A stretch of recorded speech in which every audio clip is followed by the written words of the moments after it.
ಒಂದು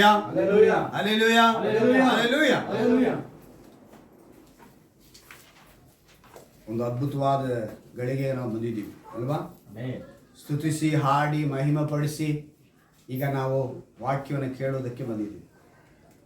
ಯಾವಾಗಲೂ ವಾಕ್ಯವನ್ನು ಕೇಳುವಂತ ನಮಗೇನಿರಬೇಕು ಅಂತ ಹೇಳಿದ್ರೆ ಈ ವಾಕ್ಯ ನನಗೆ ಅಂತ ಹೇಳ್ಬೇಕು. ಹಲ್ಲೆಲೂಯಾ. ಇವತ್ತು ನನ್ನ ಹೆಂಡತಿ ಇದ್ರೆ ಚೆನ್ನಾಗಿರ್ತಿತ್ತು, ಈ ವಾಕ್ಯ ಅವಳಿಗೆ. ಇವತ್ತು ನಾನು ಈ ವಾಕ್ಯ ನನ್ನ ಗಂಡನಿಗೆ ಸರಿಯಾಗಿತ್ತು. ಹಾಗಲ್ಲ. ಹೆಂಡತಿಗಾಗಲಿ, ಗಂಡನಿಗಾಗಲಿ, ಮಕ್ಕಳಿಗಾಗಲಿ, ಬರುವಂಥವ್ರಿಗಾಗಲಿ, ಹೊಸ ವಿಶ್ವಾಸಿಯಾಗಲಿ ಅಥವಾ ಹಳೆ ವಿಶ್ವಾಸಿಯಾಗಲಿ, ದೇವರು ಎಲ್ಲರ ಮನಸ್ಸನ್ನ ಅಂತರಿಂದ್ರಿಯಗಳನ್ನು ನೋಡುವಂಥ ದೇವರಿಗೆ ಗೊತ್ತು ಇವತ್ತು ಏನು ಕೊಡಬೇಕು ಅವರಿಗೆ ಅಂತ. ಯಾವುದೋ ಒಂದು ಭಾಗದಲ್ಲಿ ಅವ್ರನ್ನ ಮುಟ್ತಾರೆ. ಹಲ್ಲೆಲೂಯಾ. ಸ್ತೋತ್ರ ಬಲಿಯಿಂದ ಹಿಡಿದು ಕೊನೆಯ ಪ್ರಾರ್ಥನೆಯವರೆಗೂ ದೇವರ ನಡೆಸುವಿಕೆ ಇರುತ್ತೆ. ಈಗಲೂ ಕೂಡ ಇವತ್ತು ನಮ್ಮೊಂದಿಗೆ ಒಂದು ವಿಶೇಷವಾದ ಅಂಶದಲ್ಲಿ ಮಾತನಾಡ್ತಾರೆ ದೇವರು. ಒಂದು ವಾಕ್ಯನ ಓದೋಣ. 1 ಕೊರಿಂಥದವರಿಗೆ 4ನೇ ಅಧ್ಯಾಯ. 1 ಕೊರಿಂಥದವರಿಗೆ 4ನೇ ಅಧ್ಯಾಯ. 2 ಕೊರಿಂಥದವರಿಗೆ ಮೊದಲನೇದಾಗಿ 2 ಕೊರಿಂಥದವರಿಗೆ 4ನೇ ಅಧ್ಯಾಯ. ಅದರಲ್ಲಿ 6ನೇ ವಾಕ್ಯವನ್ನು ಓದ್ತೀನಿ, ಗಮನ ಇಟ್ಟು ಕೇಳಿ. 2 ಕೊರಿಂಥದವರಿಗೆ 4ನೇ ಅಧ್ಯಾಯ 6ನೇ ವಾಕ್ಯ. ಯಾಕೆಂದರೆ ಕತ್ತಲೆಯೊಳಗಿಂದ ಬೆಳಕು ಹೊಳೆಯಲಿ ಎಂದು ಹೇಳಿದ ದೇವರು ತಾನೇ ಯೇಸು ಕ್ರಿಸ್ತನ ಮುಖದಲ್ಲಿ ತೋರುವ ದೇವ ಪ್ರಭಾವ ಜ್ಞಾನವೆಂಬ ಪ್ರಕಾಶವು ಅನೇಕರಿಗೆ ಉಂಟಾಗುವುದಕ್ಕಾಗಿ ನಮ್ಮ ಹೃದಯಗಳಲ್ಲಿ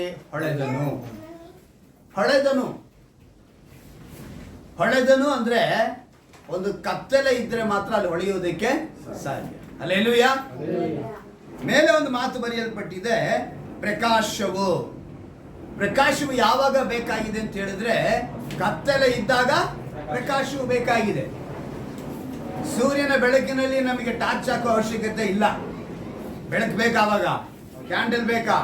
ನೀನು ಎಷ್ಟೇ ಇಟ್ಟರೂ ಕೂಡ ಸೂರ್ಯನ ಬೆಳಕಿನ ಮುಂದೆ ಯಾವುದು ನಿಲ್ಲಲ್ಲ. ಆ ಸೂರ್ಯನನ್ನು ಉಂಟು ಮಾಡಿದ ದೇವರು ಅವರೇ. ಯೋಹಾನ ಬರೆದ ಸುವಾರ್ತೆಯಲ್ಲಿ 1ನೇ ಅಧ್ಯಾಯದಲ್ಲಿ ಅವ್ರು ಏನ್ ಹೇಳ್ತಾರೆ ಅಂದ್ರೆ ಲೋಕಕ್ಕೆ ಬೆಳಕಾಗಿದ್ದಾರೆ. ಅವ್ರೇನಾಗಿದ್ದಾರೆ? ಲೋಕ ಅಂದ್ರೆ ನೀನು ನಾನು.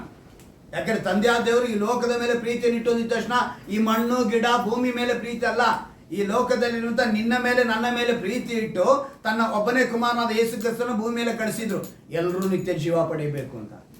ದೇವರು ಕಳಿಸುವಾಗ ಇವನು ಕ್ರೈಸ್ತನೋ, ಇವನು ಮುಸಲ್ಮಾನನೋ, ಇವನು ಅನ್ಯನೋ, ಇವನು ಗ್ರೀಕನೋ, ಇವನು ಅಪೋಸ್ತಲನೋ, ಇವನು ಎಬ್ಯೂಸಿಯನೋ, ಅವನ ಅಮೇಲೇಕ್ಯನೋ ಯಾವುದು ನೆನೆಸಲಿಲ್ಲ. ಎಲ್ಲಾ ಮನುಷ್ಯರು ಏನಾಗಬೇಕು? ರಕ್ಷಣೆ ಹೊಂದಬೇಕು ಅಂತ ಹೇಳಿ, ಎಲ್ಲರೂ ಸಮಾಧಾನದಿಂದ ದೇವರ ನಿತ್ಯ ಜೀವನ ಪಡಿಬೇಕು ಅಂತ ಹೇಳಿ ದೇವರು ಭೂಮಿ ಮೇಲೆ ಬಂದಿದ್ದು. ಆದರೆ ಮನುಷ್ಯ ಇಲ್ಲಿ ಗಮನಿಸಬೇಕಾಗಿದ್ದು ನೋಡಿ, ತಂದೆ ದೇವರ ಕುರಿತು ಸ್ಪಷ್ಟವಾಗಿ ಹೇಳಿ ಕುಮಾರನಾದ ಯೇಸು ಕ್ರಿಸ್ತನ ಕುರಿತು ಹೇಳಲ್ಪಡ್ತಾ ಇದೆ. ಏನಂತ ಹೇಳಿದ್ರೆ ಅಲ್ಲಿ ಹೇಳಲ್ಪಡ್ತಾ ಇದ್ರೆ ನೋಡಿ, 6ನೇ ವಾಕ್ಯದಲ್ಲಿ ಸರಿಯಾಗಿ ನಿಧಾನವಾಗಿ ಕೇಳಬೇಕು. ಕತ್ತಲೆಯೊಳಗಿಂದ ಬೆಳಕು ಹೊಳೆಯಲಿ ಎಂದು ಹೇಳಿದ ದೇವರು. ಏನಂತ ಹೇಳ್ತಾರೆ? ದೇವರು. ಅಲ್ಲಿಗೆ ತಂದೆಯಾದ ದೇವರು ಅಲ್ಲಿ ಬಂದ್ರು. ನಂತರ ಹೇಳಲ್ಪಡ್ತಾ ಇದೆ, ತಾನೇ ಯೇಸು ಕ್ರಿಸ್ತನ ಮುಖದಲ್ಲಿ. ತಂದೆಯಾದ ದೇವರು ತಾನೇ ಯೇಸು ಕ್ರಿಸ್ತನ ಮುಖದಲ್ಲಿ ತೋರುವ ದೇವ ಪ್ರಭಾವ ಜ್ಞಾನವೆಂಬ ಪ್ರಕಾಶ. ಎಂತ ಪ್ರಕಾಶ ನೋಡಿ! ಜ್ಞಾನವೆಂಬ ದೇವ ಪ್ರಭಾವ ಜ್ಞಾನವೆಂಬ ಪ್ರಕಾಶ. ಜ್ಞಾನ ಅನ್ನೋದು ಎಲ್ಲ ಸಂಬಂಧಪಟ್ಟಿದ ವಿಷಯ. ಬದುಕೋದಕ್ಕೆ, ಆತ್ಮಿಕವಾಗೋದಕ್ಕೆ, ಎಲ್ಲದಕ್ಕೂ ಬೇಕಾಗಿರುವಂಥ ವಿಷಯ. ಅಂದರೆ ಒಂದು ವಿಷಯ ನಿಮಗೆ ತಿಳಿಸ್ತೀನಿ, ತಿಳ್ಕೊಳ್ಳಿ. ಒಬ್ಬ ವ್ಯಕ್ತಿ ಸಮುದ್ರದಲ್ಲಿ ಪ್ರಯಾಣ ಮಾಡಿದ್ರೆ, ಒಬ್ಬರಂದ್ರೆ ಸುಮಾರು ಜನ ಒಂದು ದೊಡ್ಡ ಹಡಗು ಪ್ರಯಾಣ ಬೆಳೆಸ್ತಾ ಇದ್ದಾರೆ. ಸಮುದ್ರದ ಮಧ್ಯದಲ್ಲಿ ಹೋಗ್ತಾ ಇದೆ ಆ ಹಡಗು ಇದ್ದಕ್ಕಿದ್ದಂಗೆ ಬಿರುಗಾಳಿಗೆ, ತೂಫಾನ್ಗೆ ಒಳಪಡುತ್ತೆ. ಆ ಬಿರುಗಾಳಿಯಲ್ಲಿ ಕ್ಯಾಪ್ಟನ್ ಹೇಳ್ತಾನೆ, ನೋಡಿ ನಾವೆಲ್ಲ ಉಳಿಯೋದು ಬಹಳ ಕಷ್ಟ. ಯಾಕಂತ ಹೇಳಿದ್ರೆ ಅಂಥ ಒಂದು ಬಿರುಗಾಳಿ ನಮ್ಮ ಮೇಲೆ ಬೀಸ್ತಾ ಇದೆ. ಇದು ದೇವರ ಮೇಲೆ ಭಾರ ಹಾಕಿ ನಾವು ಇನ್ನು ಹೋಗಬೇಕು ಅಂತೇಳಿ ಮುಂದಕ್ಕೆ ಹೋಗ್ತಾ ಇದೆ. ಅದೇ ರೀತಿ ಬಿರುಗಾಳಿಗೆ ಸಿಲುಕಿದ ಆ ದೊಡ್ಡ ಹಡಗು ಮುಳುಗೋಗುತ್ತೆ, ಒಡೆದು ಮುಳುಗೋಗುತ್ತೆ, ಗಾಳಿಗೆ ಬಡಿದು ಮುಳುಗೋಗುತ್ತೆ. ಅದರಲ್ಲಿ ಒಬ್ಬ ವ್ಯಕ್ತಿ ಮಾತ್ರ ಹೇಗೋ ತನ್ನ ಈಜು ಮತ್ತೆ ಮರದ ದುಂಡು ಅವೆಲ್ಲ ದಿಮ್ಮಗಳನ್ನ ಹಿಡ್ಕೊಂಡು ಒಂದು ದಡಾಂಶ ಸೇರ್ತಾನೆ. ಆ ದಡ ಬಂದ್ಬಿಟ್ಟು ಎಂಥದ್ದು ಅಂತ ಹೇಳಿದ್ರೆ, ನಾವೆಲ್ಲ ಹೇಳುವ ಪ್ರಕಾರ, ತಿಳಿದಿರೋ ಪ್ರಕಾರ ಒಂದು ದ್ವೀಪ ಅಂತ ಹೇಳ್ಬೋದು, ಐಲ್ಯಾಂಡ್ ಅಂತ ಹೇಳ್ತಾರೆ. ದ್ವೀಪ ಅಂದ್ರೆ ಏನು ಗೊತ್ತಾ? ಸುತ್ತಲೂ ನೀರು, ಮಧ್ಯದಲ್ಲಿ ಭೂಮಿ ಅಂತ ಒಂದು ಸ್ಥಳ ಸೇರ್ತಾನೆ. ಅಲ್ಲಿ ಒಂದು ಮನುಷ್ಯರು ಕೂಡ ಕಾಣಿಸ್ತಿಲ್ಲ, ಪ್ರಾಣಿಗಳು ಅವನು ಕಾಣಿಸ್ತಿಲ್ಲ ಅಂತ ಒಂದು ಸಣ್ಣ ದ್ವೀಪ. ಅಲ್ಲಿ ಹೋದ ಮೇಲೆ ಇವನು ಏನು ಮಾಡಬೇಕು ಅಂತ ತಿಳಿಯದೆ ದೇವ್ರಿಗೆ ಹೇಳ್ತಾನೆ, ಯಾಕಪ್ಪ ಇಂಥ ಕಷ್ಟ ನನಗೆ ಅಂತ. ಅಲ್ಲಿರುವಂಥ ಕೆಲವು ಹಣ್ಣುಗಳನ್ನ ತಿಂದುಕೊಂಡು ಸ್ವಲ್ಪ ದಿವಸ ಕಾಲ ಕಳೀತಾನೆ. ಅವನು ವಾಸ ಮಾಡಬೇಕಲ್ಲ, ಅಲ್ಲಿ ಇದ್ದಂಥ ಕಡ್ಡಿಗಳನ್ನ ಅದು ಇದನ್ನು ತೆಗೆದು ಒಂದು ಗೂಡಾರ ಹಾಕ್ಕೊಂಡು ಅಲ್ಲಿರುವಂಥ ಹಣ್ಣುಗಳನ್ನ ತಿಂದ್ಕೊಂಡು ಬದುಕ್ತಾ ಇದ್ದಾನೆ. ದೇವರ ಮೇಲೆ ಗೊಣಗ್ತಾ ಇದ್ದಾನೆ. ಆ ಕಟ್ಟಿಕೊಂಡು ಗೂಡಾರದಲ್ಲಿ ಇರುವಂಥ ಸ್ಥಳದಲ್ಲಿ ರಾತ್ರಿ ಆದರೆ ಇವನು ಏನು ಮಾಡಬೇಕು? ಬೆಂಕಿ ಕಾಯಿಸ್ಕೋಬೇಕು. ಚಳಿ, ಯಾಕಂದ್ರೆ ಹೊತ್ಕೊಳ್ಳೋಕ್ಕೇನೂ ಇಲ್ಲ, ಸುತ್ತಲೂ ನೀರು. ಹೆಂಗಿರುತ್ತೆ ವಾತಾವರಣ? ಬೆಳಿಗ್ಗೆ ಹೊತ್ತು ಅಷ್ಟೇ ಬಿಸಿಲಿರುತ್ತೆ, ರಾತ್ರಿ ಹೊತ್ತು ಅಷ್ಟೇ ತಣ್ಣಗಿರುತ್ತೆ, ಚಳಿಗಿರುತ್ತೆ. ಐಲ್ಯಾಂಡಲ್ಲಿ ತಳಿಗೆ ಏನು ಮಾಡ್ತಾನೆ? ಬೆಂಕಿ ಕಾಯಿಸ್ಕೊಳ್ಳೋಕೆ ಬೆಂಕಿ ಹಾಕ್ಕೊತಾನೆ. ಹಾಯಿಸ್ಕೊಂಡು ಮತ್ತೆ ಬೆಳಿಗ್ಗೆ ಹೋದ ಹಣ್ಣು ಏನೋ ತೊಗೊಂಬೋಣ ನಮ್ಗೆ ತಿನ್ಕೊಳ್ಳೋದಕ್ಕೆ ಅಂತೇಳಿ ಹೋಗ್ತಾನೆ. ಇವನು ರಾತ್ರಿ ಹೊತ್ತು ಬೆಂಕಿ ಹಾಕ್ತಾನಲ್ಲ, ಆ ಬೆಂಕಿ ಕೆಂಡ ಇರುತ್ತೆ, ಬೆಳಿಗ್ಗೆ ಹೊತ್ತು ಇರುತ್ತೆ. ಬೆಳಿಗ್ಗೆ ಒಂದು ಗಾಳಿ ಬಂತು ಅದ್ರೊಳಗಡೆ. ಈ ಕೆಂಡ ಏನಾಗೋಯ್ತು, ಸೀದಾ ಅವ್ನು ಕಟ್ಕೊಂಡಿದ್ನಲ್ಲ ಕಡ್ಡಿ ಸಮೇತ ಒಂದು ಗೂಡಾರ ಥರ, ಒಂದು ಶೆಡ್ ಥರ, ಗುಡಿಸಲ್ ಥರ, ಅದ್ರ ಮೇಲೆ ಬಿದ್ದು ಅದು ಸುಟ್ಟೋಗ್ತು. ಇವನು ಹಿಂತಿರುಗಿ ಬಂದು ನೋಡ್ತಾನೆ, ಏನಪ್ಪ ದೇವ್ರೆ, ಇನ್ನೂ ನಿನ್ನ ಕರುಣೆ ಬಂದಿಲ್ವಾ? ಇನ್ನು ಎಷ್ಟಂತ ನನಗೆ ಶಿಕ್ಷೆ ಕೊಡ್ತೀಯ, ಎಷ್ಟಂತ ನನ್ನ ಪರೀಕ್ಷೆ ಮಾಡ್ತೀಯ? ಎಲ್ಲೋ ತಗೊಬಂದು ಹಾಕಿದೆ, ಏನೋ ಒಂದು ತಿನ್ಕೊಂಡು, ಏನೋ ಒಂದು ಗೂಡಾರ ಹಾಕೊಂಡಿದ್ರೆ, ಅದನ್ನೂ ಬಿಟ್ಟಿಲ್ವಲ್ಲ, ಈ ಬೆಂಕಿ ಬಿದ್ದು ಸುಟ್ಟೋಯ್ತೆ ಅಂಥೇಳಿ ದೇವ್ರನ್ನ ಗೊಣಗ್ತಾ ಇರುವಂಗೆ ಸ್ವಲ್ಪ ಹೊತ್ತಿಗೆ ಎದುರುಗಡೆ ನೋಡ್ತಾನೆ, ಒಂದು ದೊಡ್ಡ ಹಡಗು ಬರ್ತಾ ಇತ್ತು. ಇವನಿಗೆ ಆಶ್ಚರ್ಯ, ಏನಯ್ಯ ಈ ದ್ವೀಪದ ಕಡೆ ಒಂದು ಹಡಗು ಬರ್ತಾ ಇದೆಯಲ್ಲ ಅಂತ ಹೇಳಿ ಇವನು ಓಡೋಗಿ ತನ್ನ ಒಂದು ಗರಿ ತಗೊಂಡು ಅಲ್ಲಾಡಿಸ್ತಾನೆ. ಅವ್ರ ಹತ್ರ ಬರ್ತಿದ್ದಾಗ ಒಂದು 4-5 ಜನ ಇಳಿದು ಬಂದಿದ್ದ ತಕ್ಷಣ ಅವ್ರನ್ನ ಕೇಳ್ತಾನೆ, ನೀವು ಹೇಗೆ ಬಂದ್ರಿ? ಏನಂತೆ ಹೇಗೆ ಬಂದ್ರಿ ಅಂತಾನೆ. ಏನೂ ಇಲ್ಲಪ್ಪ, ನಾವು ಹೀಗೆ ಪ್ರಯಾಣ ಬೆಳೆಸ್ಕೊಂಡು ಹೋಗ್ತಾ ಇದ್ರೆ ಇಲ್ಲಿ ಒಂದು ವಿಷಯನ ಕಂಡ್ವಿ. ಏನಂತ ಹೇಳಿದ್ರೆ, ಬೆಂಕಿ ಉರಿದು ಹೊಗೆ ಆಡ್ತಾ ಇರೋದು ನಾವು ಕಂಡ್ವಿ. ಒಂದು ದ್ವೀಪದಲ್ಲಿ ಬೆಂಕಿ ಉರಿಯೋದಕ್ಕೆ ಅವಶ್ಯಕತೆನೇ ಇಲ್ಲ ಅಂತ ಒಂದು ಸಣ್ಣ ದ್ವೀಪನೇ ಇದು. ಆದರೆ ಇಲ್ಲಿ ಏನೋ ಒಂದು ವಿಷಯ ಇದೆ, ನಮ್ಮನ್ನು ಯಾರೋ ಕಾಪಾಡಿ ಅಂತ ಕರೀತಾ ಇದ್ದಾರೆ ಅನ್ನೋದು ನಾವು ತಿಳಿದುಕೊಂಡು ಇಲ್ಲಿಗೆ ಬಂದ್ವಿ. ಆಗ ತಕ್ಷಣವಾಗಿ ಮೊಣಕಾಲಾಕಿ ಕಣ್ಣೀರಿಡ್ತಾನೆ. ಅಪ್ಪ, ಈ ಬೆಂಕಿ ಬಿದ್ದು ಗುಡಿಸಲು ಸುಟ್ಟೋಗದೆ ಹೋದರೆ ಈ ನೀರು, ಈ ಸುತ್ತಮುತ್ತಿರುವಂಥ ಗಾಳಿ ನನ್ನ ಕಾಪಾಡಲಿಲ್ಲ, ಇಲ್ಲಿರೋ ಹಣ್ಣು ನನ್ನ ಕಾಪಾಡಲಿಲ್ಲ. ಆದರೆ ಈ ಬೆಂಕಿ ನನಗೆ ಅನಾಹುತ ಮಾಡಿತು. ಆದರೆ ಇದರ ಮೂಲಕ ಯಾರನ್ನೋ ಕರ್ಕೊಂಬಂದು ನೀನು, ಅಂದರೆ ಒಂದು ನಾಶದಿಂದ, ನಷ್ಟದಿಂದ ಏನು ಬಂತಂತೆ, ಅವನ್ನ ಕಾಪಾಡೋದಕ್ಕೆ 4 ಜನ. ದೇವರ ಯೋಚನೆಗಳು, ಅವರ ಯೋಜನೆಗಳು, ಯೋಚನೆ ಬೇರೆ, ಯೋಜನೆ ಬೇರೆ, ಥಿಂಕಿಂಗ್ ಬೇರೆ, ಪ್ಲ್ಯಾನ್ ಬೇರೆ. ದೇವರು ನಮ್ಮನ್ನು ಕುರಿತು ಯೋಚನೆ ಮಾಡುವಾಗ, ಯೋಜನೆ ಮಾಡುವಾಗ ಡಿಫ್ರೆಂಟಾಗಿ ಮಾಡ್ತಾರೆ. ಯಾರಿಗೆ ಏನು ಯಾವಾಗ ಕೊಡಬೇಕು ಅಂತ ತೀರ್ಮಾನ ಮಾಡಿರ್ತಾರೆ, ಆಗಲೇ ಅದನ್ನು ಕೊಡೋದು. ಈಗ ಇದನ್ನು ತಿಳಿಯುವಂಥ ನಾವು ಇಲ್ಲಿ ಏನಂತ ವಾಕ್ಯ ಹೇಳಲ್ಪಟ್ಟಿದೆ ನಮಗೆ, ದೇವ ಪ್ರಭಾವ ಜ್ಞಾನವೆಂಬ ಪ್ರಕಾಶವು. ಆ ಪ್ರಕಾಶ ನಮ್ಮಲ್ಲಿ ಒಳಿಬೇಕು ಅಂದರೆ ಆ ಸ್ಥಳದಲ್ಲಿ ಏನಿದೆ? ಕತ್ತಲೆ ಇದೆ. ಕತ್ತಲೆ ಇದ್ದಾಗಲೇ ಪ್ರಕಾಶ ಹೊಳೆಯೋದಕ್ಕೆ ಕಾರಣ. ಇಲ್ಲಿ ಏನಂತ ಮಾತು ಹೇಳಲ್ಪಟ್ಟಿದೆ ನೋಡಿ, ನಮ್ಮ ಹೃದಯಗಳಲ್ಲಿ ಹೊಳೆದನು ಅಂದರೆ ಅದಕ್ಕಿಂತ ಮುಂಚೆ ಇದ್ದಿದ್ದು ಯಾವುದು? ಕತ್ತಲೆ. ಸೊ ಕತ್ತಲೆ ಒಳಗಿರುವಂಥ ನಾವು, ಈ ಕತ್ತಲೆ ಅಂದಿದ ತಕ್ಷಣ ಇವತ್ತು ಒಂದು ದೊಡ್ಡ ಅಂಶ ನೀವು ತಿಳ್ಕೊಳ್ತೀರಾ, ಕತ್ತಲೆಯ ರೂಪಗಳು ಎಷ್ಟಿದೆ ಅಂತ. ನಾವು ಅಂದ್ಕೊಂಡಿದ್ದೀವಿ ಕತ್ತಲೆ ಇದ್ದ ತಕ್ಷಣ ರಾತ್ರಿ ಅಂತ. ದೇವರು ಕತ್ತಲೆ ರಾತ್ರಿ 2 ಪದನ ಉಪಯೋಗಿಸ್ತಾರೆ ತನ್ನ ಸೃಷ್ಟಿಯಲ್ಲಿ. ನೀವು ಗಮನಿಸಿ ನೋಡಿ, ಆ ಸೃಷ್ಟಿಯ ಒಂದು ಪರಿಕ್ರಮದಲ್ಲಿ ದೇವರು ಕತ್ತಲೆ ಮಾತ್ರ ಒಂದು ಹೇಳ್ತಾರೆ, ಆಮೇಲೆ ಸೂರ್ಯ ಚಂದ್ರನ ಉಂಟು ಮಾಡಿ ಹೇಳ್ತಾರೆ ಹಗಲು ರಾತ್ರಿ ಅಂತ ಹೇಳ್ತಾರೆ. ಅವ್ರು ಆವಾಗಲೂ ಕತ್ತಲೆಂದು ಹೇಳ್ಬೋದಾಗಿತ್ತಲ್ಲ. ಕತ್ತಲನ್ನು ರಾತ್ರಿಯನ್ನು ಆಳುವುದಕ್ಕೆ, ಹಗಲನ್ನು ಆಳುವುದಕ್ಕೆ ಅಂತ ಹೇಳಿ ತನ್ನ ಸೃಷ್ಟಿಯ ಪರಿಕ್ರಮದಲ್ಲಿ ಹೇಳ್ತಾರೆ. ಹಾಗೆ ಈಗ ಕತ್ತಲೆ ರೂಪಗಳನ್ನು ನಾವು ತಿಳಿದುಕೊಳ್ಬೇಕು. ನೋಡಿ, ಆದಾಮನಲ್ಲಿ ಕತ್ತಲೆ ಇತ್ತು. ಯಾರಲ್ಲಿತ್ತು? ತೆಗೆದುಕೊಳ್ಳೋಣ 3ನೇ ಅಧ್ಯಾಯ 12ನೇ ವಾಕ್ಯನ. ಅಲ್ಲಿಂದಾನೇ ಕತ್ತಲೆ ಎಲ್ಲಿ ಪ್ರವೇಶ ಮಾಡಿದ್ದು ಅಂತ ಹೇಳಿದ್ರೆ ದೇವರ ವಾಕ್ಯ ಹೇಳಲ್ಪಡ್ತಾ ಇದೆ. 12ನೇ ವಾಕ್ಯನ ಓದ್ತೀನಿ ಕೇಳಿ. ಹಣ್ಣನ್ನು ತಿಂದಿಯಾ ಎಂದು ಕೇಳಲು ಆ ಮನುಷ್ಯನು, ನನ್ನ ಜೊತೆಯಲ್ಲಿರುವುದಕ್ಕೆ ನೀನು ಕೊಟ್ಟ ಸ್ತ್ರೀಯು ಆ ಮರದ ಹಣ್ಣನ್ನು ನನಗೆ ಕೊಟ್ಟಳು ಅಂದ. ಈ ಪದದಲ್ಲಿ ಏನಿದೆ ಪಾಸ್ಟರ್? ಅಲ್ಲ ಬ್ರದರ್, ಏನು ಕತ್ತಲೆ? ಚೆನ್ನಾಗಿ ಗಮನಿಸಿ. ದೇವ್ರು ತಿನ್ನಬಾರ್ದು ಅಂತ ಹೇಳಿದ ಹಣ್ಣನ್ನು ಅವನು ತಿಂದಿದ್ದಾನೆ ಅಲ್ವಾ? ಈಗ ಏನು ಮಾಡಬೇಕಾಗಿತ್ತು? ದೇವರು ಬಂದಿದ್ದ ತಕ್ಷಣ ತಾನು ಬೆತ್ತಲೆಯಾಗಿ ಇದ್ದಿದ್ದೀನಿ ಅಂತ ಹೇಳಿ ಹೋಗಿ ಬಚ್ಚಿಟ್ಕೊಂಡಿದ್ದಾನೆ. ಸರಿ, ಎಲ್ಲಿದ್ದೆ ಅಂತ ಕೇಳಿದ್ರು, ಇಲ್ಲಿದ್ದೀನಿ ಅಂದ. ಸರಿ, ಏನಾಯಿತು ಅಂದರೆ, ನಾನು ಈ ಥರ ಹಣ್ಣನ್ನು ತಿಂದಿಯಾ ಅಂತ ಕೇಳ್ತಾರೆ. ಹೌದು ಅಂತಾನೆ. ಆಗ ಯಾಕೆ ಅಂತ ಪ್ರಶ್ನೆ ಮಾಡುವಾಗ ಇವನು ಕೇಳಿದಂಥ ಮಾತು, ಇವನು ಹೇಳಬೇಕಾಗಿದ್ದು ಬೇರೆ. ಆದರೆ ಇವನು ಹೇಳಿದಂಥ ಮಾತು ಏನಂತ ಹೇಳ್ತಿದ್ದಾನೆ ಅಂತಲೇ ಇಲ್ಲಿ ನಾವು ನೋಡ್ತಾ ಇದ್ದೀವಿ. ನನ್ನ ಜೊತೆಯಲ್ಲಿರುವುದಕ್ಕೆ ನೀನು ಕೊಟ್ಟ ಸ್ತ್ರೀ ಅಂತ ಹೇಳ್ತಿದ್ದಾನೆ. ಏನಂತ ಹೇಳ್ತಿದ್ದಾನೆ? ನನ್ನ ಜೊತೆಯಲ್ಲಿರುವುದಕ್ಕೆ ನೀನು ಕೊಟ್ಟ ಸ್ತ್ರೀ. ನೀನು ಆ ಸ್ತ್ರೀನ ಕೊಡದೆ ಹೋಗಿದ್ರೆ, ಆ ಸ್ತ್ರೀ ನನಗೆ ಹಣ್ಣು ಕೊಡದೆ ಹೋಗಿದ್ರೆ ನಾನೇನು ಮಾಡ್ತಾ ಇರಲಿಲ್ಲ, ಅದನ್ನು ತಿಂತಾ ಇರಲಿಲ್ಲ. ಇವನ ಒಳಗಿದ್ದಂಥ ಕತ್ತಲೆಯ ಸ್ವಭಾವ ಹೇಳ್ಬೇಕಾಗಿತ್ತು, ದೇವರೇ ಕ್ಷಮಿಸು, ಗೊತ್ತಿಲ್ಲದೆ ನಾನು ತಿಂದುಬಿಟ್ಟೆ, ನೀನು ಕೊಟ್ಟಿದ್ದು ಸ್ತ್ರೀನೇ ನಾನು ಕೊಟ್ಟಿದ್ದು ಅಂತ ಆಗ ಹೇಳ್ಬೋದಾಗಿತ್ತು ಹೊರತು ಇವನು ಡೈರೆಕ್ಟಾಗಿ ದೇವ್ರಿಗೆ ಪ್ರಶ್ನೆ ಏನಂತ ಮಾಡ್ತಾನೆ, ನೀನು ಕೊಟ್ಟಿದ್ದಲ್ಲಪ್ಪ, ನಾನೇನು ಕೇಳಿದ್ನ ಅವಳನ್ನ? ನನಗೇನು ಬೇಕು ಅಂತ ಹೇಳಿದ್ನ? ನೀನೇ ಅವಳನ್ನ ಕೊಟ್ಟೆ. ನೀನು ಕೊಟ್ಟಿದ್ದಾನೆ, ನೀನು ಕೊಟ್ಟಿರೋಳು ತಾನೆ ನನಗೆ ಕೊಟ್ಲು ಅಂತೇಳಿ ತಿನ್ನಪ್ಪ ಅನ್ನೋ ಮಟ್ಟಿಗೆ ಅವನ ಮಾತು, ಅವನ ಕತ್ತಲೆಯ ಸ್ವಭಾವ. ಸರಿ, ಹವ್ವಳ ಹತ್ರ ಬರೋಣ. ಹವ್ವಳಲ್ಲಿದ್ದಂಥ ಕತ್ತಲೆ ಏನು? ಅದೇ ಅಧ್ಯಾಯದ 13ನೇ ವಾಕ್ಯದಲ್ಲಿ ನೋಡ್ತೀವಿ. ಇದೇನು ನೀನು ಮಾಡಿದ್ದು ಎಂದು ಕೇಳಲು ಸ್ತ್ರೀಯು, ಸರ್ಪವು ನನ್ನನ್ನು ವಂಚಿಸಿತು. ಏನಂತೆ? ನಮಗೆ ಎಷ್ಟು ಸಲ ಆದಿಕಾಂಡ ಓದಿದ್ರು ಕೂಡ ನನಗೆ ಹೊಸದಾಗಿ ಒಂದೊಂದು ವಿಷಯ ತಿಳಿತಾನೆ ಇರುತ್ತೆ. ಸರ್ಪವು ಅಂತ ಹೇಳಿದಾಗ ನನಗೆ ಗೊತ್ತಾಗಿದೆ ಏನು ಗೊತ್ತಾ? ಚಾಡಿ ಹೇಳಿತು. ಇವಳೇನು ಹೇಳ್ತಿದ್ದಾಳೆ? ಚಾಡಿ ಹೇಳ್ತಿದ್ದಾಳೆ. ನಿನಗೆಲ್ಲೋಯ್ತು ಬುದ್ಧಿ? ಸರ್ಪದ ಹತ್ರ ನಾ ದೇವ್ರು ಹೇಳಿದ್ರು, ನಿಮ್ಮ ಹತ್ರ ತಾನೇ ಹೇಳಿದ್ದು, ಆದಾಮ ಹವ್ವಳಿಗೆ ತಾನೇ ಹೇಳಿದ್ದು, ಈ ಹಣ್ಣನ್ನು ಏನು ಮಾಡಬಾರ್ದು, ನೀವು ತಿನ್ನಬಾರ್ದು ಅಂತ. ಸರ್ಪಕ್ಕೆ ಹೇಳಿಲ್ವಲ್ಲ, ಸರ್ಪ ಕೇಳಿಸ್ಕೊಂಡಿತ್ತು. ಸೈತಾನನ ವಂಚನೆಗೆ ಒಳಪಟ್ಟಿ ಯಾವುದು ಸರ್ಪ ಈಕೆಯನ್ನು ಕೂಡ ವಂಚಿಸುತ್ತೆ. ಈ ಸ್ಥಳದಲ್ಲಿ ಇವಳೇನು ಹೇಳಬೇಕಾಗಿತ್ತು?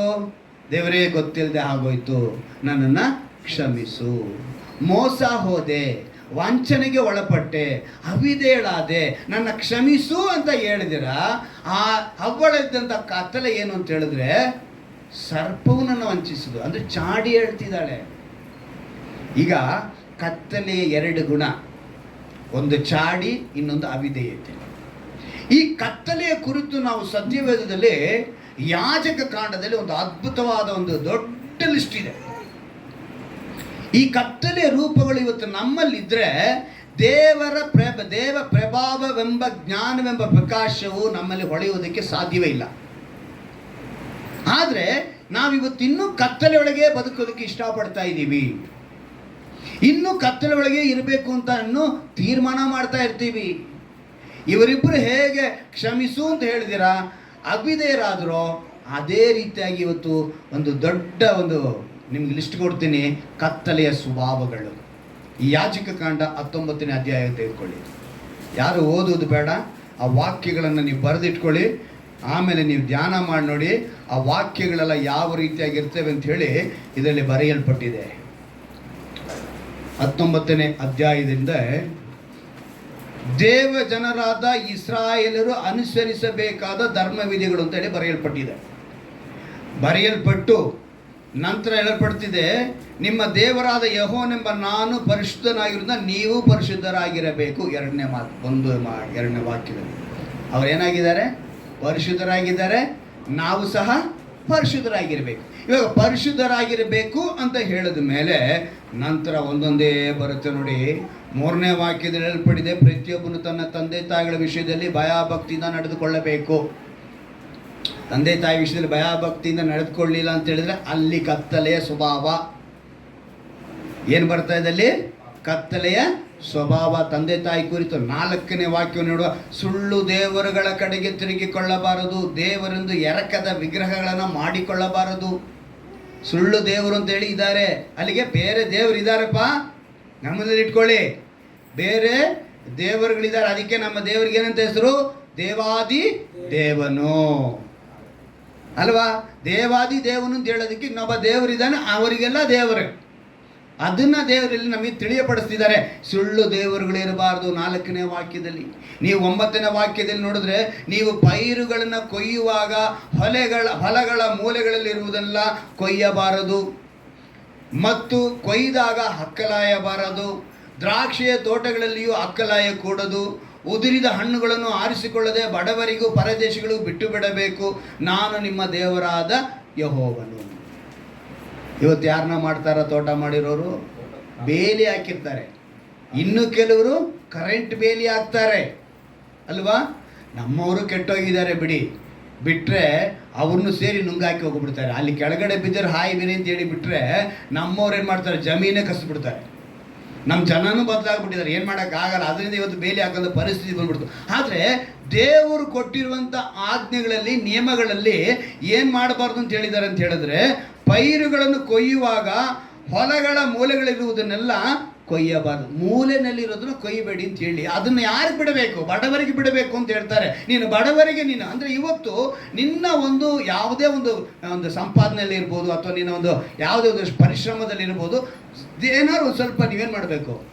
ದಾನ ಅಥವಾ ಬಡವರಿಗೆ ಸಹಾಯ ಮಾಡುವಂಥ ಗುಣನ ನಾವು ಹೊಂದಿರಬೇಕು. ಪೈರು ಮತ್ತು ಹಣ್ಣುಗಳ ಇದರಲ್ಲೇ ಮುಖ್ಯವಾದದ್ದು ಏನಂತ ಹೇಳಿದ್ರೆ, ಕೊಯ್ಯದಾಗ ಅಕ್ಕಲಾಯಬಾರದು ಅಂಥೇಳಿ ಚೆನ್ನಾಗಿ. ಇನ್ನೂ ನಾವು ಆ ವಾಕ್ಯದಲ್ಲಿ ಬಹಳ ಸ್ವಭಾವಗಳನ್ನು ನಾವು ನೋಡುವಾಗ ತುಂಬ ವಿಷಯಗಳಿದೆ. ಏನಂತ ಹೇಳಿದ್ರೆ, ಇವತ್ತಿನ ದಿವಸದಲ್ಲಿ ಬದನೆಕಾಯಿ ಗಿಡದಲ್ಲಿ ಬೇರೆ ಹಣ್ಣನ್ನು ಬೆಳೆಸ್ತಾನೆ. ಏನು ಮಾಡ್ತಾನೆ? ಎಷ್ಟೋ ವಿಷಯಗಳಿದೆ.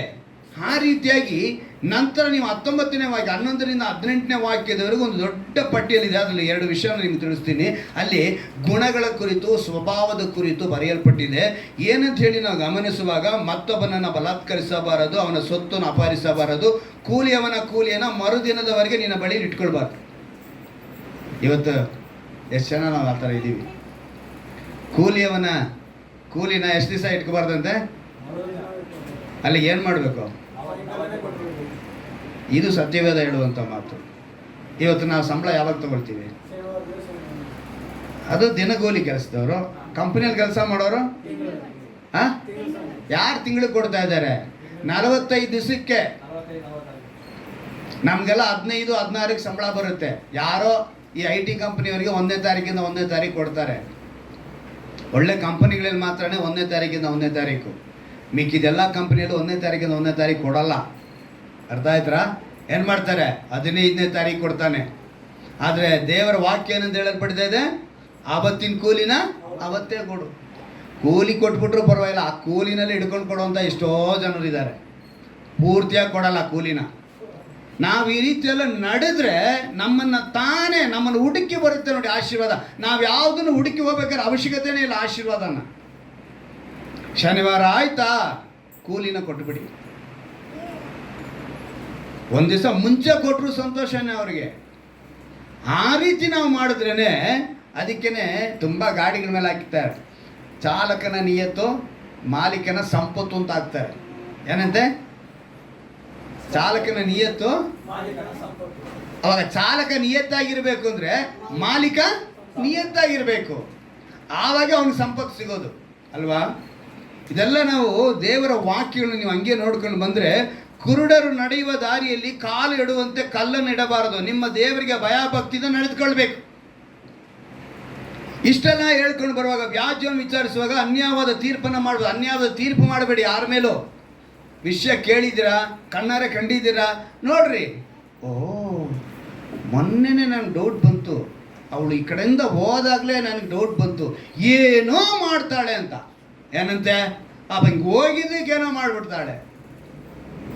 ಮ್ಯಾನೇಜರ್ ಹತ್ರ ಅವನೋಗಿ ಮಾತಾಡ್ತಾ ಇರ್ತಾನೆ, ಈಗ ನೋಡ್ಕೊಂಡೇ ಮಾತಾಡ್ತಾನೆ. ಇವನು ಆ ಕಡೆ ಕೆಲಸ ಮಾಡ್ತಿರ್ತಾನೆ, ಇವನು ಇಲ್ಲಿಂದ ನೋಡ್ತಾನೆ, ಏನೋ ಮ್ಯಾನೇಜರ್ ಹತ್ರ ನನ್ನ ಬಗ್ಗೆ ಹಾಕ್ಕೊಡ್ತಾ ಇದ್ದಾನೆ.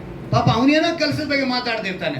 ಇವನೇನು ಅನ್ಕೊಂತಾನೆ, ಅನ್ಯಾಯದ ತೀರ್ಪು ಇವೆಲ್ಲ ಪಕ್ಕದಲ್ಲೇ ಇರ್ತಾರೆ.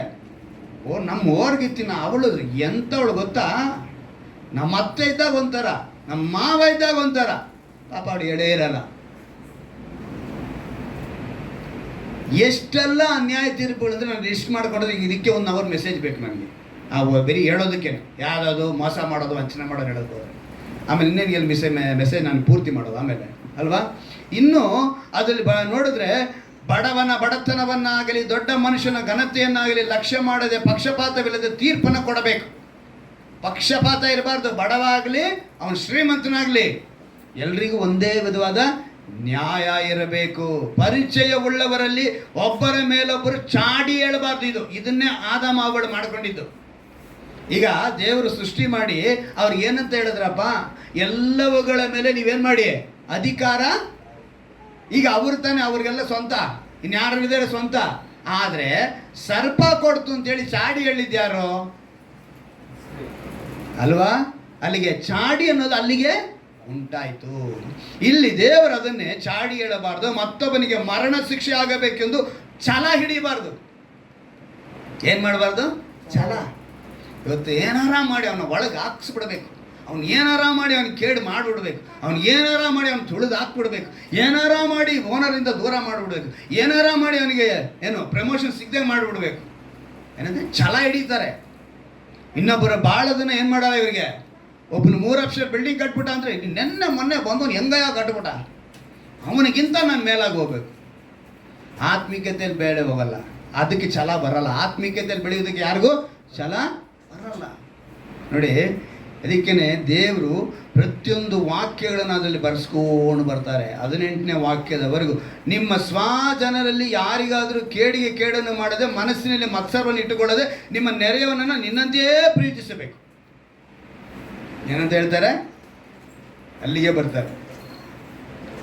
ಒಂದು ಬಾರಿ ಅತ್ತೆ ಸೊಸೆ ನೋಡಿ, ಮಗ ಕುಂತಿದ್ದಾನೆ. ತಾಯಿ ಕೇಳ್ತಾಳೆ ಮಗನ, ಮಗ ನಿನಗೆ ನಾನು ಇಷ್ಟನ ನಿನ್ನ ಹೆಂಡತಿ ಇಷ್ಟನ ಅಂತ. ಈ ಅತ್ತೆ ಇಲ್ಲಿ ಕೇಳ್ತಿರ್ಬೇಕಾದ್ರೆ ಹಿಂದ್ಗಡೆ ಯಾರು ನಿಂತವಳೆ? ಅವನ ಹೆಂಡತಿ ನಿಂತವಳೆ. ಅವಳೇನು ಹೇಳ್ತಾಳೆ? ನಿಮ್ಮ ಅಮ್ಮನೇ ಇಷ್ಟ ಅಂತ ಸನ್ನೆ ಮಾಡಿ ಹೇಳ್ತಾಳೆ. ಇವನೇನು ಮಾಡ್ತಾನೆ? ಅಮ್ಮ ಅವಳು ನೆನ್ನೆ ಬಂದವಳಮ್ಮ, ನೀನೇ ನನಗಿಷ್ಟ ಅಂದ. ನೋಡ್ದೇನೆ ಅಂತ ಫೋನಲ್ಲಿ ಈ ಅಮ್ಮ ನೋಡ್ದ ನನ್ನ ಮಗ ಹೆಂಗಿದ್ದಾನೆ, ಏನೇ ಆಗಲಿ ನನ್ನನ್ನೇ ಇಷ್ಟಪಡೋದು ಅಂತ ಈ ಅಮ್ಮ ಇನ್ನೊಬ್ರಿಗೆ ಹೇಳ್ತಾ ಇದ್ದಾಳೆ ಫೋನಲ್ಲಿ. ರಾತ್ರಿ ಊಟಕ್ಕೆ ಕೂತ್ಕೊಂಡ್ರು. ಊಟಕ್ಕೆ ಕೂತ್ಕೊಳ್ಳೋವಾಗ ಈಕೆ ಎಲ್ಲ ಊಟಕ್ಕೆ ಕುಂತಿದ್ದಾರೆ. ಅತ್ತೆ ಗಂಡ ಮಕ್ಕಳೆಲ್ಲ ಈಕೆ ಊಟ ಎತ್ಕೊಂಡ್ಬರ್ತಾ ಇದ್ದಾರೆ. ಎತ್ಕೊಂಬರ್ಬೇಕಿದ್ರೆ ಈಕೆ ಏನು ಮಾಡ್ತಾಳೆ? ತಕ್ಷಣ ಕೇಳ್ತಾಳೆ ಗಂಡನ, ಏನ್ರಿ ನಾನು ಮಾಡಿದ ಅಡುಗೆ ನಿಮ್ಗೆ ಇಷ್ಟನಾ, ನಿಮ್ಮ ಅಮ್ಮ ಮಾಡಿದ ಅಡುಗೆ ಇಷ್ಟನಾ ಅಂತ. ಅವಳು ಆ ರೀತಿ ಕೇಳ್ಬೇಕಾದ್ರೆ ಅವಳಿಂದ ಯಾರು ನಿಂತಿದ್ದಾರೆ? ಅತ್ತೆ ನಿಂತಿದ್ದಾರೆ. ಅತ್ತೆ ಹೇಳಿದೆ, ನನ್ನಂತ ಹೇಳ್ಬೇಡ, ನೀನು ನಿಂತಿದೆ ಹೇಳು ಅಂತೇಳಿ ಸನ್ನೆ ಮಾಡ್ತಾರೆ. ತಕ್ಷಣ ನಮ್ಮ ಅಮ್ಮನ ರುಚಿ ನಾನು ತುಂಬ ದಿವಸ ನೋಡ್ಬಿಟ್ಟಿದ್ದೀನಿ, ನಿನ್ನ ರುಚಿನೇ ಇವತ್ತು ತುಂಬ ಶ್ರೇಷ್ಠವಾಗಿದೆ ಅಂತ ಹೇಳಿದ್ರು. ಇದರಿಂದ ಏನರ್ಥ ಆಯಿತು? ಅವರಿಬ್ಬರಲ್ಲಿ ಒಂದು ಮನಸ್ಸು ಇದೆ. ಈ ರೀತಿಯಾಗಿರ್ತಾರೆ ಇವತ್ತು. ಏನು ಮಾಡ್ತಿದ್ದಾರೆ? ಇಲ್ಲಿ ಏನು ಬರ್ತಾ ಇದೆ ಇಲ್ಲಿ ನೋಡಿ, ನೆರೆಯವನನ್ನ ಪ್ರೀತಿಸಿದ್ರೆ ನಮ್ಮ ಮನೇಲಿರೋನೇ ಪ್ರೀತಿ ಮಾಡಲ್ಲ, ನೀನು ಪಕ್ಕದಲ್ಲಿರೋನೇ ನಾನು ಪ್ರೀತಿ ಮಾಡ್ತೀವಿ ನಾವು. ಆಗೇನಾಗ್ತೀವಿ ನಾವು? ದೇವರು ನಮ್ಮನ್ನು ಎಚ್ಚರಿಕೆ ಪಡಿಸಿ ಈ ಸ್ವಭಾವಗಳೆಲ್ಲ ಇದೆ. 19ನೇ ವಾಕ್ಯ ಗಮನಿಸಿ. ಈ 19ನೇ ವಾಕ್ಯದಲ್ಲಿ ನನ್ನ ಆಜ್ಞೆಗಳನ್ನು ನೀವು ಅನುಸರಿಸಿ ನಡೆಯಬೇಕು. ಪಶುಗಳಿಗೆ ಬೇರೆ ಜಾತಿಯ ಪಶುಗಳನ್ನು ಆರಿಸಬಾರದು, ನಿಮ್ಮ ಹೊಲಗಳಲ್ಲಿ ಮಿಶ್ರ ಬೀಜಗಳನ್ನು ಬಿತ್ತಬಾರದು. ಈ ಪದ ಎಲ್ಲ ಕೇಳಿದ್ರೆ ತುಂಬ ನಡಗಬೇಕು ನಾವು. ಪಶುಗಳಲ್ಲಿ ಏನು ಮಾಡಬಾರ್ದಂತೆ? ಬೇರೆ ಬೇರೆ ಜಾತಿ ಪಶುನ ಸೇರಿಸಬಾರ್ದು. ಇವತ್ತು ನಾವು ಗಿಡದಲ್ಲೇ ಮಾಡ್ತಾ ಇದ್ದೀವಿ ಕಸಿ. ಅದಕ್ಕೇನಂತ ಹೆಸರು? ಕಸಿ. ಬದನೆಕಾಯಿ ಗಿಡದಲ್ಲಿ ಆ್ಯಪಲ್ ಬರೆಸ್ತೀವಿ, ಬಾಳೆಹಣ್ಣು ಗಿಡದಲ್ಲಿ ಮಾವಿನಣ್ಣು ಬರೆಸ್ತೀವಿ. ಏನು ಮಾಡ್ತಾ ಇದ್ದಾನೆ ಮನುಷ್ಯ? ಟೆಕ್ನಾಲಜಿ ಇಂಪ್ರೂವ್ಮೆಂಟ್ ಆಗಿದೆ ಅಂತ ಹೇಳಿ ಇವನೇನು ಮಾಡ್ತಿದ್ದಾನೆ? ಅದರಲ್ಲಿ ಮಿಶ್ರ ಬೀಜ ಮಾಡೋಂಗಿಲ್ಲ. ದೇವರು ಏನು ಕೊಟ್ಟಿದ್ರು ಅದೇ. ಇವತ್ತು ನಮಗೆ ಎಲ್ಲಿಂದ ಆರಂಭ ಆಯಿತು ಅಂತ ಹೇಳ್ತೀನಿ ಕೇಳಿ. ಫಸ್ಟ್ ಮೊದಲನೇದಾಗಿ ಕಸಿ ಮಾಡೋದಕ್ಕೆ ಕಂಡುಹಿಡಿದು ಎಲ್ಲಿಂದ ಬಂತು ಅಂತ ಹೇಳಿದ್ರೆ ಈ ಗುಲಾಬಿ ಹೂದಿಂದ. ಈ ಗುಲಾಬಿ ಹೂಗಳು ಬಿಳಿ ಹೂವು, ಕೆಂಪು ಹೂವು ಇರ್ತಿತ್ತು, ಹಳದಿ ಹೂವು ಅಂತ. ಇದನ್ನು ಕಸಿ ಮಾಡಿ ಒಂದೇ ಗಿಡದಲ್ಲಿ 2 ಕಲರ್ 3 ಕಲರ್ ಬಣ್ಣ ಮಾಡೋದನ್ನು ಕಸಿ ಮಾಡಿದ್ರು. ಅವತ್ತು ಆರಂಭಿಸಿದ್ದು ಹಾಗೆ. ಇವಾಗ ಹಣ್ಣು ಹಂಪಲದವರೆಗೆ ಏನು ಮಾಡಿಬಿಟ್ಟಿದ್ದಾನೆ ಮನುಷ್ಯ, ಕಸಿ ಮಾಡ್ತಾನೆ. ಈಗ ಅದೇ ರೀತಿ ಪಶು ಪ್ರಾಣಿಗಳಿಗೆ ಹೋಗ್ಬಿಟ್ಟಿದ್ದಾನೆ, ಮನುಷ್ಯರಲ್ಲೂ ಅದೇ ರೀತಿ ಕಸಿ ಆಗ್ಬಿಟ್ಟಿದ್ದಾನೆ. ಎಲ್ಲಿಂದ ಎಲ್ಲಿಗೆ? ಈ ಸ್ವಭಾವಗಳೆಲ್ಲ ಕತ್ತಲೆಯ ಸ್ವಭಾವಗಳು. ದೇವರು ಅದನ್ನೇ ಪರೀಕ್ಷೆ ಮಾಡಿ ಹೇಳ್ತಿದ್ದಾರೆ, ನೀವು ಯಾರಾಗಿದ್ದೀರಾ? ಈ ಒಂದು ಸ್ವಭಾವಗಳು ನಿಮಗೆ ಇರಬಾರದು. ಅನೇಕ ಬೋಧಕರುಗಳು ಇವತ್ತಿನ ದಿವಸದಲ್ಲಿ ಹಳೆ ಒಡಂಬಡಿಕೆ ಕೆಲವು ವಿಷಯಗಳಲ್ಲಿ ಕೆಲವನ್ನ ಮಾತ್ರ ಆರಿಸ್ಕೊಂಡು ಕೆಲವರ ಮೇಲೆ ಅದನ್ನು ಅಧಿಕಾರವಾಗಿ ಹೇಳಿ ಅವ್ರನ್ನ ಏನು ಮಾಡ್ತಾರೆ, ತಳ್ಳುತ್ತಾ ಇರ್ತಾರೆ. ಈ ಅಧ್ಯಾಯದಲ್ಲಿ 26ನೇ ವಾಕ್ಯದ ನೋಡಿ, ರಕ್ತ ಸಹಿತವಾದ ಯಾವ ಮಾಂಸವನ್ನು ತಿನ್ನಬಾರದು. ಏನು ಮಾಡಿದ್ ನಾವು? ರಕ್ತ ಸಹಿತವಾದ ನಾವು ರಕ್ತ ತಿನ್ನೋ ಹಾಗಿಲ್ಲ. ಯಾಕಂದರೆ ರಕ್ತ ಬಂದ್ಬಿಟ್ಟು ದೇವರು ನಮಗೋಸ್ಕರ ಸುರಿಸಿದ ರಕ್ತ, ಪರಿಶುದ್ಧ ರಕ್ತವು ಬಂದ್ಬಿಟ್ಟು ಶುದ್ಧೀಕರಿಸಿದ್ರಿಂದ ನಾವು ರಕ್ತನ ತಿನ್ನೋ ಹಾಗಿಲ್ಲ ಕ್ರೈಸ್ತರು. ಇದು ಮಾತ್ರ ಬಹಳ ಕಟ್ಟುನಿಟ್ಟಾಗಿ ಪಾಲನೆ ಮಾಡಬೇಕು ನಾವು. ರಕ್ತ ತೊಗೊಂಬಂದು ಬುರ್ಜಿ ಮಾಡ್ಕೊಂಡು ತಿಂತೀನಿ ಅವೆಲ್ಲ ಕಥೆ ಇಲ್ಲ. ರಕ್ತ ಅನ್ನೋದು ನಮಗಿಲ್ಲ. ಆದರೆ ಲಕ್ವ ಹೊಡೆದವ್ರಿಗೆ ಪಾರಿವಾಳ ರಕ್ತನ ಏನು ಮಾಡ್ತಾರೆ? ಅದೇನದು? ಔಷಧಿ. ರುಚಿಗಾಗಿ, ಹೊಟ್ಟೆ ತುಂಬಿಸೋದಕ್ಕಾಗಿ, ಮನಸ್ಸಿನ ಆಸೆ, ಶರೀರದ ಆಸೆ ಇದಕ್ಕೋಸ್ಕರ ರಕ್ತ ನಾವು ಭುಜಿಸುವಾಗಿಲ್ಲ. ಔಷಧಿಯಾಗಿ ನಾವು ಅದನ್ನು ತೆಗೆದುಕೊಳ್ತೀವಿ. ಗಮನ ಇರಬೇಕು. ಪಾಸ್ಟ್ ಹೇಳಿದ್ರು ಅವಾಗ ಅದನ್ನ ಲೆಕ್ಕ ಕರೆಕ್ಟಾಗಿರಬೇಕು ಅಲ್ವಾ? ಯಾವುದಕ್ಕೆ ಅದು ಅಂತ ಹೇಳಿದ್ದಾರೆ? ಔಷಧಿಗೋಸ್ಕರ. ಹೊಗೆ ಸೊಪ್ಪು ಔಷಧಿಗೋಸ್ಕರ, ಗಾಂಜಾ ಔಷಧಿಗೋಸ್ಕರ ಉಂಟು ಮಾಡಿದ ದೇವರು. ಆದರೆ ಇವತ್ತು ಮನುಷ್ಯ ಮತ್ತಿಗಾಗಿ ಆಲ್ಕೋಹಾಲ್ ಅನ್ನೋದು ಉಂಟು ಮಾಡಿದ ದೇವರು ಯಾವ ರೀತಿ ಉಂಟು ಮಾಡಿದ್ರು? ಕಾಫಿ ಬೀಜದಲ್ಲಿ ಇರುತ್ತೆ ಪರ್ಸೆಂಟೇಜು. ಅದನ್ನು ಮನುಷ್ಯ ಇವತ್ತು ಬೇರೆ ರೂಪದಲ್ಲಿ ಉಪಯೋಗಿಸ್ಕೊಳ್ತಾನೆ ಎಲ್ಲದನ್ನು. ಆದರೆ ದೇವರು ಮಾಡಿದ್ದು ಒಳ್ಳೆಯದಕ್ಕಾಗಿ ಮನುಷ್ಯ ದುರುಪಯೋಗ ಪಡಿಸ್ಕೊಳ್ತಿದ್ದಾನೆ ಅವನ ಜ್ಞಾನದಿಂದ. ಇವನೊಳಗೆ ಆ ಒಂದು ಕತ್ತಲೆ ಬೆಳೀತು. ಆಗಲೇ ದೇವರು ಹೇಳ್ತಿದ್ದಾರೆ, ಪ್ರಭಾವವೆಂಬ ಜ್ಞಾನವೆಂಬ ಪ್ರಕಾಶ ಇವರಲ್ಲಿ ಹೊಳಿಬೇಕು. ಕತ್ತಲೆ ಒಳಗಡೆ ನುಗ್ಗಿದೆ. ನಂತರ ವಾಕ್ಯದಲ್ಲಿ ನೋಡಿ, ಯಂತ್ರ ಮಂತ್ರಗಳನ್ನು ಮಾಡಬಾರದು, ಶಕುನಗಳನ್ನು ನೋಡಬಾರದು. ಎಷ್ಟು ಕೇಳಿದ್ರು ಸರಿ, ಇನ್ನೂ ನಾವು ತಾಯಿದು ಕಟ್ಟೋದು ಬಿಡಲ್ಲ, ಮಂತ್ರ ಹಾಕೋದು ಬಿಡಲ್ಲ, ಶಕುನ ನೋಡೋದು ಬಿಡಲ್ಲ, ದಿನ ನೋಡೋದು ಬಿಡಲ್ಲ ಅಲ್ವಾ? ಇನ್ನೂ ನಾವು ವಾರ ನೋಡ್ತಾ ಇದ್ದೀವಿ, ದಿನಗಳನ್ನ ನೋಡ್ತಾ ಇದ್ದೀವಿ, ಅಮಾವಾಸ್ಯೆ ಹುಣ್ಣಿಮೆ ನೋಡ್ತಾ ಇದ್ದೀವಿ. ಆದರೆ ದೇವರ ಮಕ್ಕಳು ಅಂತ ಹೇಳ್ಕೊಳ್ತೀವಿ. ಇವೆಲ್ಲ ನೋಡಿದ್ರೆ ಈ ಸ್ವಭಾವಗಳು ಕತ್ತಲೆಯ ಸ್ವಭಾವಗಳು. ಈ ಕತ್ತಲೆ ಹೋಗ್ಬೇಕಂದ್ರೆ ದೇವರು ಪ್ರಕಾಶ ಹೊಡೆದಿದ್ದು. ನಂತರ ಬರ್ತೀವಿ ನೋಡಿ, ಚಂಡಿಕೆ ಬಿಡಬಾರದು. ಏನಂತೆ?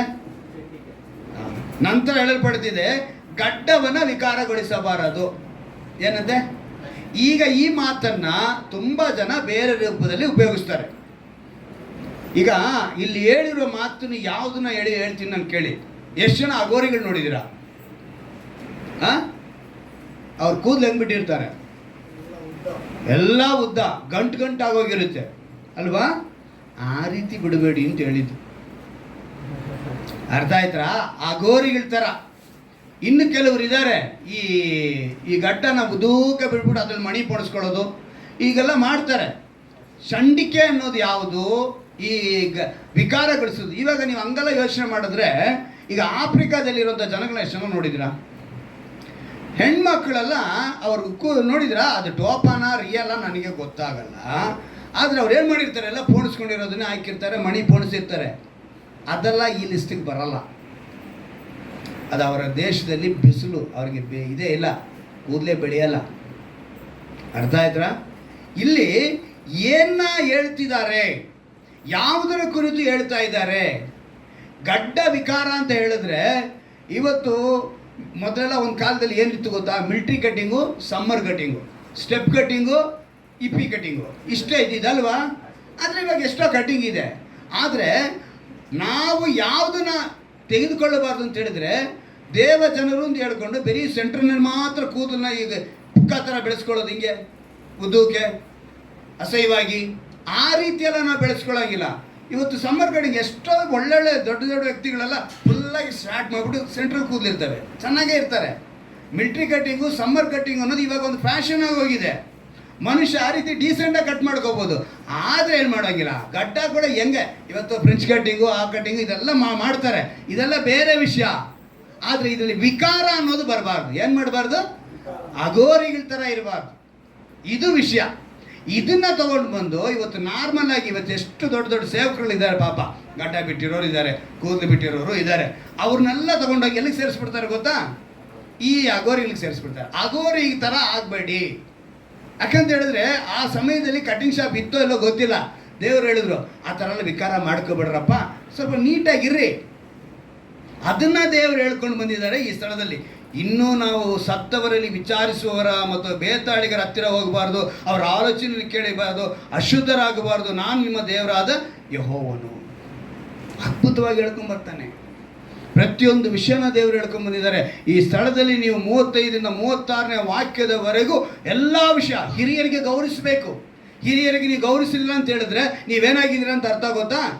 ಕತ್ತಲೆ ನಿಮ್ಮೊಳಗಿದೆ, ನಿಮ್ಮೊಳಗೆ ಕತ್ತಲೆ ಇದೆ. 31ನೇ ವಾಕ್ಯ ಗಮನಿಸಿದಾಗ ನೋಡಿ, ಮಾಟ ಮಂತ್ರದ ಬಗ್ಗೆ ಮತ್ತೆ ಹೇಳ್ತಾ ಇರೋದಲ್ಲಿ ಎಲ್ಲವನ್ನ ದೇವರು ಹೇಳ್ಕೊಂಡು ನೋಡಿ. 35 ನ್ಯಾಯ ವಿಚಾರಣೆ, ತೂಕ, ಅಳತೆ, ಪರಿಮಾಣ ಇವುಗಳಲ್ಲಿ ನೀವು ನ್ಯಾಯ ವಿರುದ್ಧವಾಗಿ ನಡೆಯಬಾರದು. ಯಾವುದರಲ್ಲಿ? ನ್ಯಾಯ ವಿಚಾರಣೆ, ತೂಕ, ಅಳತೆ, ಪರಿಮಾಣ ಇವುಗಳಲ್ಲಿ. ಎಷ್ಟು ದೊಡ್ಡ ವಿಷಯ ಗೊತ್ತಾ ಇದು? ನಾನು ಇನ್ನೂ 4 ಸಬ್ಜೆಕ್ಟ್ ಕೂಡ ಹೋಗಿಲ್ಲ, ಹೆಂಗೆ ಹೋಗ್ತಿದೆ ಟೈಮ್ ಗೊತ್ತಾಗ್ತಿಲ್ಲ ನನಗೆ. ತಕ್ಕಡಿ, ತೂಕದ ಕಲ್ಲು, ಕೊಳಗ, ಸೇರು ಇವುಗಳಲ್ಲಿ ನ್ಯಾಯವಾಗಿ ಇರಬೇಕು. ನಾನು ನಿಮ್ಮನ್ನು ಐಗುಪ್ತ ದೇಶದ ಬರಮಾಡಿದ ದೇವರು ಅಂತ ಹೇಳ್ತಾರೆ. ಐಗುಪ್ತ ದೇಶದ ಅಂದರೆ ನಮ್ಮಲ್ಲಿ ಮೋಸವೆಂಬುದು ಇರಬಾರ್ದು. ಬಿಸ್ನೆಸ್ ಮಾಡೋರು, ವ್ಯಾಪಾರ ಮಾಡೋರು ಮೋಸ ಅನ್ನೋದು ಇರಬಾರ್ದು. ನಾನು ಅವಾಗ ನಿಮ್ಗೆ ಹೇಳಿ ನೆನಪಿಗೆ ತಂದಿರ್ತೀನಿ, ನಾನು ಆಟೋ ಬಿಡೋದಕ್ಕೆ ಕಾರಣ ಏನು, ನನ್ನ ಸ್ವಂತ ಕಾರ್ಗಳು ಲಾಸ್ ಆಗೋದಕ್ಕೆ ಕಾರಣ ಏನು ಅಂತ ಹೇಳಿದ್ರೆ ಸುಳ್ಳು ಲೆಕ್ಕ, ಸುಳ್ಳಾಗಿ ಬರೆದ್ರೇ ಇವತ್ತು ಸಂಪಾದನೆ. ಆ ರೀತಿ ನಾವು ಇರುವಾಗಿಲ್ಲ. ಯೋಹನ ಬರೋ ಸುವಾರ್ತೆ 3ನೇ ನೋಡಿ, ಇಷ್ಟು ಸ್ವಭಾವಗಳನ್ನ ನಿಮ್ಗೆ ಹೇಳಿದ್ದೀನಿ. ಈಗ ಯೋಹನ ಬರೋ ಸುವಾರ್ತೆ 3ನೇ ಅಧ್ಯಾಯ 19ನೇ ವಾಕ್ಯಕ್ಕೆ ಹೋಗೋಣ. ಯೋಹನ ಬರೋ ಸುವಾರ್ತೆ 3ನೇ ಅಧ್ಯಾಯ, ಅದರಲ್ಲೊಂದು ಅದ್ಭುತವಾದ ಮಾತು ಬರೆಯಲ್ಪಟ್ಟಿದೆ. 19ನೇ ವಾಕ್ಯದಲ್ಲಿ ಓದ್ತೀನಿ ಕೇಳು. ಆ ತೀರ್ಪು ಏನೆಂದರೆ, ಬೆಳಕು ಲೋಕಕ್ಕೆ ಬಂದಿದ್ದರೂ ಮನುಷ್ಯರ ಕೃತ್ಯಗಳು ಕೆಟ್ಟವುಗಳಾಗಿರುವುದರಿಂದ ಅವರು ಬೆಳಕಿಗಿಂತ ಕತ್ತಲೆಯನ್ನು ಹೆಚ್ಚಾಗಿ ಪ್ರೀತಿಸಿದರು. ಕತ್ತಲೆಯನ್ನು ಹೆಚ್ಚಾಗಿ ಪ್ರೀತಿಸುವರಿದ್ದಾರೆ. ತಮ್ಮ ಕೃತ್ಯಗಳು ದುಷ್ಕೃತ್ಯಗಳಾಗಿ ತೋರಿ ಬಂದಾವೆಂದು ಬೆಳಕಿಗೆ ಬರುವುದಿಲ್ಲ. ಆದರೆ ಸತ್ಯವನ್ನು ಅನುಸರಿಸಿ ನಡೆಯುವನು ತಾನು ದೇವರಿಂದ ನಡೆಸಿಕೊಂಡು ತನ್ನ ಕೃತ್ಯಗಳನ್ನು ಮಾಡಿದ್ದೇನೆಂದು ತೋರಿ ಬರುವಂತೆ ಬೆಳಕಿಗೆ ಬರುತ್ತಾನೆ. ಯಾರು ಬೆಳಕಿಗೆ ಬರ್ತಾರೋ ಅವನು ಸತ್ಯವನ್ನು ಅನುಸರಿಸುವನಾಗಿರ್ತಾನೆ. ಆದರೆ ಬೆಳಕನ್ನು ಬಿಟ್ಟು ಕತ್ತಲೆಯೊಳಗೆ ಬದುಕಬೇಕು ಅಂತ ಹೇಳಿದ್ರೆ ಈ ಸ್ವಭಾವ ಎಲ್ಲ ಅವನೊಂದಿಗೆ ಅಂಟ್ಕೊಂಡಿರುತ್ತೆ. ಅಂದರೆ ಈ ಸ್ವಭಾವಗಳೆಲ್ಲ ಒಳಗಡೆ ಬಂದರೆ ಏನು ಅರ್ಥ ಅಂತ ಹೇಳಿ ನಾವು ಗಮನಿಸುವಾಗ, ಇಸ್ರಾಯೇಲರಿಗೆ ಎಷ್ಟೋ ಅದ್ಭುತಗಳನ್ನ ಮಾಡಿದ್ರು ದೇವರು. ಅವರು ಕಣ್ಣಾರೆ ಕಂಡ್ರು, ಆದರೆ ಕೋಪನೇ ಬರೆಸಿದ್ರು ದೇವರಿಗೆ ಅವಿಧೇಯರಾದರು, ಗೊಣಗುಟ್ಟಿದರು. ಅವ್ರು ಹೆಂಗೆ ಗೊಣಗುಟ್ಟಿದ್ರು ಅಂತೇಳಿ ಅಪೊಸ್ತಲನಾದ ಪೌಲನ ಪುಸ್ತಕದಲ್ಲಿ, ಅಂದರೆ ಅಪೊಸ್ತಲನಾದ ಪೌಲನ ಬರೆದಿದ್ದಲ್ಲ, ಅಪೊಸ್ತಲ ಕೃತ್ಯಗಳನ್ನ ಬರೆದಿದ್ದು ಲೂಕ. ಅಲ್ಲಿ ಸ್ಟೆಫನನು ಏನು ತನ್ನ ವಿಷಯವನ್ನು 7ನೇ ಅಧ್ಯಾಯದಲ್ಲಿ ಪೂರ್ತಿ ಹಳೆ ಒಡಂಬಡಿಕೆಯಲ್ಲಿ ನಡೆದಂಥ ಧರ್ಮೋಪದೇಶಗಳವರೆಗೂ ಏನು ನಡೀತು ಅನ್ನೋದನ್ನು ಬರೀತಾನೆ. 7ನೇ ಅಧ್ಯಾಯ ತೆಗೆದುಕೊಂಡು ಅಪೊಸ್ತಲ ಕೃತ್ಯಗಳು 7ನೇ ಅಧ್ಯಾಯ, ಅದರಲ್ಲಿ 51ನೇ ವಾಕ್ಯವನ್ನು ಗಮನಿಸುವಾಗ ಅಪೊಸ್ತಲ ಕೃತ್ಯಗಳು 7ನೇ ಅಧ್ಯಾಯದ 51ನೇ ವಾಕ್ಯದಲ್ಲಿ, ಚಂಡಿಗಳೇ, ಮನಶುದ್ಧಿಯೂ ಕರ್ಣಶುದ್ಧಿಯೂ ಇಲ್ಲದವರೇ. ಇದನ್ನು KJV ಬೈಬಲಲ್ಲಿ ನಾನು ಓದಿ ನೋಡಿದೆ. ಅಲ್ಲಿ ಬಗ್ಗದ ಕುತ್ತಿಗೆಯುಳ್ಳವರೇ, ಹೃದಯದಲ್ಲಿಯೂ ಕಿವಿಗಳಲ್ಲಿಯೂ ಸುನ್ನತಿ ಇಲ್ಲದವರೇ ಅಂತೇಳಿ ಬರೆಯಲ್ಪಟ್ಟಿದೆ. ಚಂಡಿಗಳೇ ಅಂದರೆ ಏನರ್ಥ? ಬಗ್ಗದವರು, ಅವಿಧೇಯರು. ಇದನ್ನು ನಾವು ವಿಮೋಚನಾ ಕಾಂಡದಲ್ಲಿ ಐಗುಪ್ತದಿಂದ ಬಿಡಿಸ್ಕೊಂಡು ಬಂದಾಗ ಇಸ್ರಾಯೇಲರು ಹಿಂಗೆ ಮಾಡಿದ್ರಂತೆ. ನೀವು 32ನೇ ಅಧ್ಯಾಯದಲ್ಲಿ 9ನೇ ವಾಕ್ಯದಲ್ಲಿ ಗಮನಿಸಬಹುದು. ಅವ್ರು ಹೇಳ್ತಾರೆ, ಈ ಜನರು ಕೆಟ್ಟು ಹೋಗಿದ್ದಾರೆ, ಈ ಜನರು ಬಗ್ಗದ ಉಳ್ಳವರಾಗಿದ್ದಾರೆ. ಕುತ್ತಿಗೆ ಬಗ್ಗದ ಉಳ್ಳವರು. ಅಲ್ಲಿಗೆ ಏನು ಕುತ್ತಿಗೆ ಬಗ್ಗದ ಉಳ್ಳವರು ಅಂದರೆ ಹಿಂಗೆ ತಲೆ ಎತ್ಕೊಂಡಿರು, ಅಂದರೆ ದೇವರಿಗೆ ಬೆಲೆ ಕೊಡ್ತಾ ಇಲ್ಲ. ಇವತ್ತಿನ ಅಂಶ ಇದೇನೆ.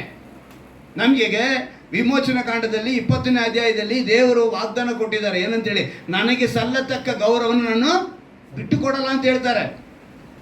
ಯಾವ ಮೂರ್ತಿಗಳನ್ನು ಮಾಡಿಕೊಳ್ಳಬಾರ್ದು. ಆಕಾಶದಲ್ಲಿ ಆಗಲಿ, ಭೂಮಿಯಲ್ಲಾಗಲಿ, ಭೂಮಿಯ ಕೆಳಗಣದಲ್ಲಾಗಲಿ ಯಾವುದನ್ನು ಮಾಡಿಕೊಳ್ಳಬಾರ್ದು. ನನಗೆ ಸಲ್ಲತಕ್ಕ ಗೌರವವನ್ನು ನನಗೆ ಬಿಟ್ಟು ಕೊಡೋದಿಲ್ಲ ಅಂದರೆ ಮೊದಲನೇ ಆಜ್ಞೆ, ದಶಾಜ್ಞೆಗಳಲ್ಲಿ. ಆದರೆ ಇವತ್ತು ಮನುಷ್ಯ ಏನು ಮಾಡ್ತಿದ್ದಾನೆ, ಈ ಕತ್ತಲೆಯ ಸ್ವಭಾವಗಳೆಲ್ಲ ಒಳಗಡೆ ಬಂದಿದ ತಕ್ಷಣ ದೇವರಿಗೆ ಇವನು ಅವಿಧೇಯನಾಗ್ತಾನೆ. ಹೇಗೆ ಅವಿಧೇಯನಾಗ್ತಾನೆ ಅಂತ ಹೇಳಿದ್ರೆ, ದೇವರಿಗೆ ಇವನು ಸಲ್ಲತಕ್ಕ ಗೌರವವನ್ನು ಕೊಡ್ತಾ ಇಲ್ಲ. ಇವನೇನು ಮಾಡ್ತಿದ್ದಾನೆ, ಅಸಡ್ಡೆ ಮಾಡ್ತಾನೆ, ದೇವರಿಗೆ ಬೆಲೆ ಕೊಡ್ತಾ ಇಲ್ಲ.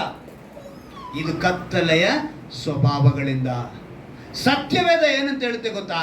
ಎಫೆಸರ ಬರೆದ ಪತ್ರಿಕೆಯಲ್ಲಿ 5ನೇ ಅಧ್ಯಾಯದಲ್ಲಿ 8ನೇ ವಾಕ್ಯದಲ್ಲಿ ನಾವು ಗಮನಿಸುವಾಗ ಒಂದು ಮಾತು ಬರೆಯಲ್ಪಟ್ಟಿದೆ. ಎಫೆಸರ್ 5ನೇ ಅಧ್ಯಾಯದ 8ನೇ ವಾಕ್ಯದಲ್ಲಿ, ನೀವು ಇಂದಿನ ಕಾಲದಲ್ಲಿ ಕತ್ತಲೆ ಆಗಿದ್ದೀರಿ, ಆದರೆ ಈಗ ನೀವು ಕ್ರಿಸ್ತನಲ್ಲಿದ್ದು ಬೆಳಕಾಗಿದ್ದೀರಿ. ಒಂದೊಂದು ಕಾಲ ನಾವು ರಕ್ಷಣೆ ಇಲ್ಲದೆ ಇರುವಾಗ ನಾವೇನಾಗಿದ್ವಿ, ಕತ್ತಲೆಯಲ್ಲಿದ್ವಿ. ಆದರೆ ಈಗ ಬೆಳಕಿನಲ್ಲಿ ಬಂದಿದ್ದೀವಿ. ಬೆಳಕಿನವರಂತೆ ನಡೆದುಕೊಳ್ಳಿರಿ. ಬೆಳಕಿನ ಫಲವು ಉಪಕಾರದಲ್ಲಿಯೂ ನೀತಿಯಲ್ಲಿಯೂ ಸತ್ಯದಲ್ಲಿಯೂ ಕಾಣಿಸಿಕೊಳ್ಳುತ್ತದೆ. ಕರ್ತನಿಗೆ ಮೆಚ್ಚುಗೆಯಾದದ್ದು ಏನೆಂಬುದನ್ನು ಪರಿಶೋಧಿಸಿ ತಿಳಿದುಕೊಳ್ಳಿರಿ. ಪರಿಶೋಧಿಸಿ ತಿಳ್ಕೊಳ್ಬೇಕು. ಕರ್ತನಿಗೆ ಮೆಚ್ಚುಗೆ ಯಾವುದು ಅಂತ ತಿಳ್ಕೊಳ್ಬೇಕು. ಕತ್ತಲೆಗೆ ಸಂಬಂಧವಾದ ಕೃತ್ಯಗಳು ಯಾವ ಪ್ರಯೋಜನವೂ ಬರಲಾರದು. ಸ್ಪಷ್ಟವಾಗಿ ಹೇಳ್ತಿದ್ದಾರೆ ದೇವರು, ನಮ್ಮನ್ನು ಎಚ್ಚರಿಕೆ ಪಡಿಸ್ತಿದ್ದಾರೆ. ಅವುಗಳಲ್ಲಿ ಪಾಲುಗಾರರಾಗಿರದೆ ಅವುಗಳನ್ನು ಬಯಲಿಗೆ ತಂದು ಖಂಡಿಸಿರಿ. ಅಂದರೆ ಕತ್ತಲೆಯ ಫಲ ನಿಮ್ಮಲ್ಲಿ ಇರಬಾರದು, ಬೆಳಕಿನ ಫಲ ಇರಬೇಕು. ಬೆಳಕಿನ ಫಲ ಅಂದರೆ ಆತ್ಮಿಕ ಫಲ. ಆತ್ಮಿಕ ಫಲ ಅಂದರೆ ಆತ್ಮಿಕ 9 ಫಲಗಳಿದೆ. ಮೊದಲನೇದು ಪ್ರೀತಿ, ಸಂತೋಷ, ಸಮಾಧಾನ, ದೀರ್ಘಶಾಂತಿ, ದಯೆ, ಉಪಕಾರ, ನಂಬಿಕೆ, ಸಾಧುತ್ವ, ಶಮೆದಮೆ. ಈ 9. ಈ 9ರಲ್ಲಿ ಮೊದಲನೇ ಸ್ಥಾನ ಯಾವುದು ಗೊತ್ತಾ? ಪ್ರೀತಿಗೆ. ಮೊದಲನೇ ಸ್ಥಾನ ಯಾವುದಕ್ಕೆ? 7ನೇ ಸ್ಥಾನ ನಂಬಿಕೆಗೆ. ನಂಬಿಕೆನ ದೇವರು ಮೊದಲಿಡಲಿಲ್ಲ. ನಾನು ಆಂಗ್ಲ ಭಾಷೆಯಲ್ಲೇ ನೋಡ್ಬಿಟ್ಟೆ, ತೆಲುಗುನಲ್ಲಿ ನೋಡಿದೆ, ಹಿಂದಿನಲ್ಲಿ ನೋಡಿದೆ, ಒಂದು ವೇಳೆ ಟ್ರಾನ್ಸ್ಲೇಷನ್ ಈ ಕಡೆ ಆ ಕಡೆ ಮಾಡಿರ್ತಾರೆ ಅಂತೇಳಿ. ಆದರೆ ಇದು ಇಬ್ರಿಯ ಭಾಷೆಯಿಂದ ತರ್ಜುಮೆ ಆಗಿರೋ ಪ್ರತಿಯೊಂದು ಪದಗಳು ಕೂಡ ಯಾರೂ ಉಲ್ಟಾ ಮಾಡಿಲ್ಲ. ಅದ್ರಲ್ಲಿ ಮೊದಲನೇ ಸ್ಥಾನ ಪ್ರೀತಿಗೇನೆ ಬರೆಸಿದ್ದಾರೆ. ಪ್ರೀತಿನೇ ದೇವರು ಬರೆಸಿರೋದು. 7ನೇ ಸ್ಥಾನನೇ ನಂಬಿಕೆ. ಅದರಲ್ಲಿ ಮಧ್ಯದಲ್ಲಿ ನಮಗೆ ಎಷ್ಟೋ ವಿಷಯಗಳನ್ನ, ಗಂಡ ಹೆಂಡತಿಯಲ್ಲಿ ಇವತ್ತು ಏನಂತ ಇದೆ? ಪ್ರೀತಿ. ಮಕ್ಕಳಲ್ಲಿ ಇದೆಯಾ ಆ ಪ್ರೀತಿ? ಅಕ್ಕಪಕ್ಕದವ್ರ ಜೊತೆಗಿದೆಯಾ? ಹೊರಗಿತ್ತಿ ನಾದ್ನಿ, ನಮ್ಮ ಭಾವ, ಮೈದ, ಅತ್ತೆ, ಮಾವ, ಅಳಿಯ, ಹೀಗೆ ಹಲವು ಸಂಬಂಧಗಳು ನಮ್ಮ ಮುಂದೆ ಇರುವಂಥ, ನಮ್ಮ ಸುತ್ತಲಿರುವಂಥ ಇವುಗಳಲ್ಲಿ ನಮಗೆ ಪ್ರೀತಿ ಇರಬೇಕು. ನಮ್ಮನ್ನು ಪ್ರೀತಿ ಕಂಡಿದ್ರೆ ಅವ್ರಿಗೇನು ಬರಬೇಕು? ಕ್ರಿಸ್ತನನ್ನು ಕಾಣಬೇಕು. ಹಲ್ಲೆಲೂಯಾ. ಆ ಕ್ರಿಸ್ತನನ್ನು ಕಾಣುವಾಗ ನಮ್ಮಲ್ಲಿ ಸಂತೋಷ ಕಾಣುತ್ತೆ. ಅವ್ರಿಗೆ ಅರೇ ಇವನಲ್ಲಿರುವಂಥ ಪ್ರೀತಿಯಲ್ಲಿ ಸಂತೋಷ ಕಾಣ್ತೀವಿ. ಆ ಸಂತೋಷದಲ್ಲಿ ಅವರು ಸಮಾಧಾನನ ಕಾಣ್ತಾರೆ.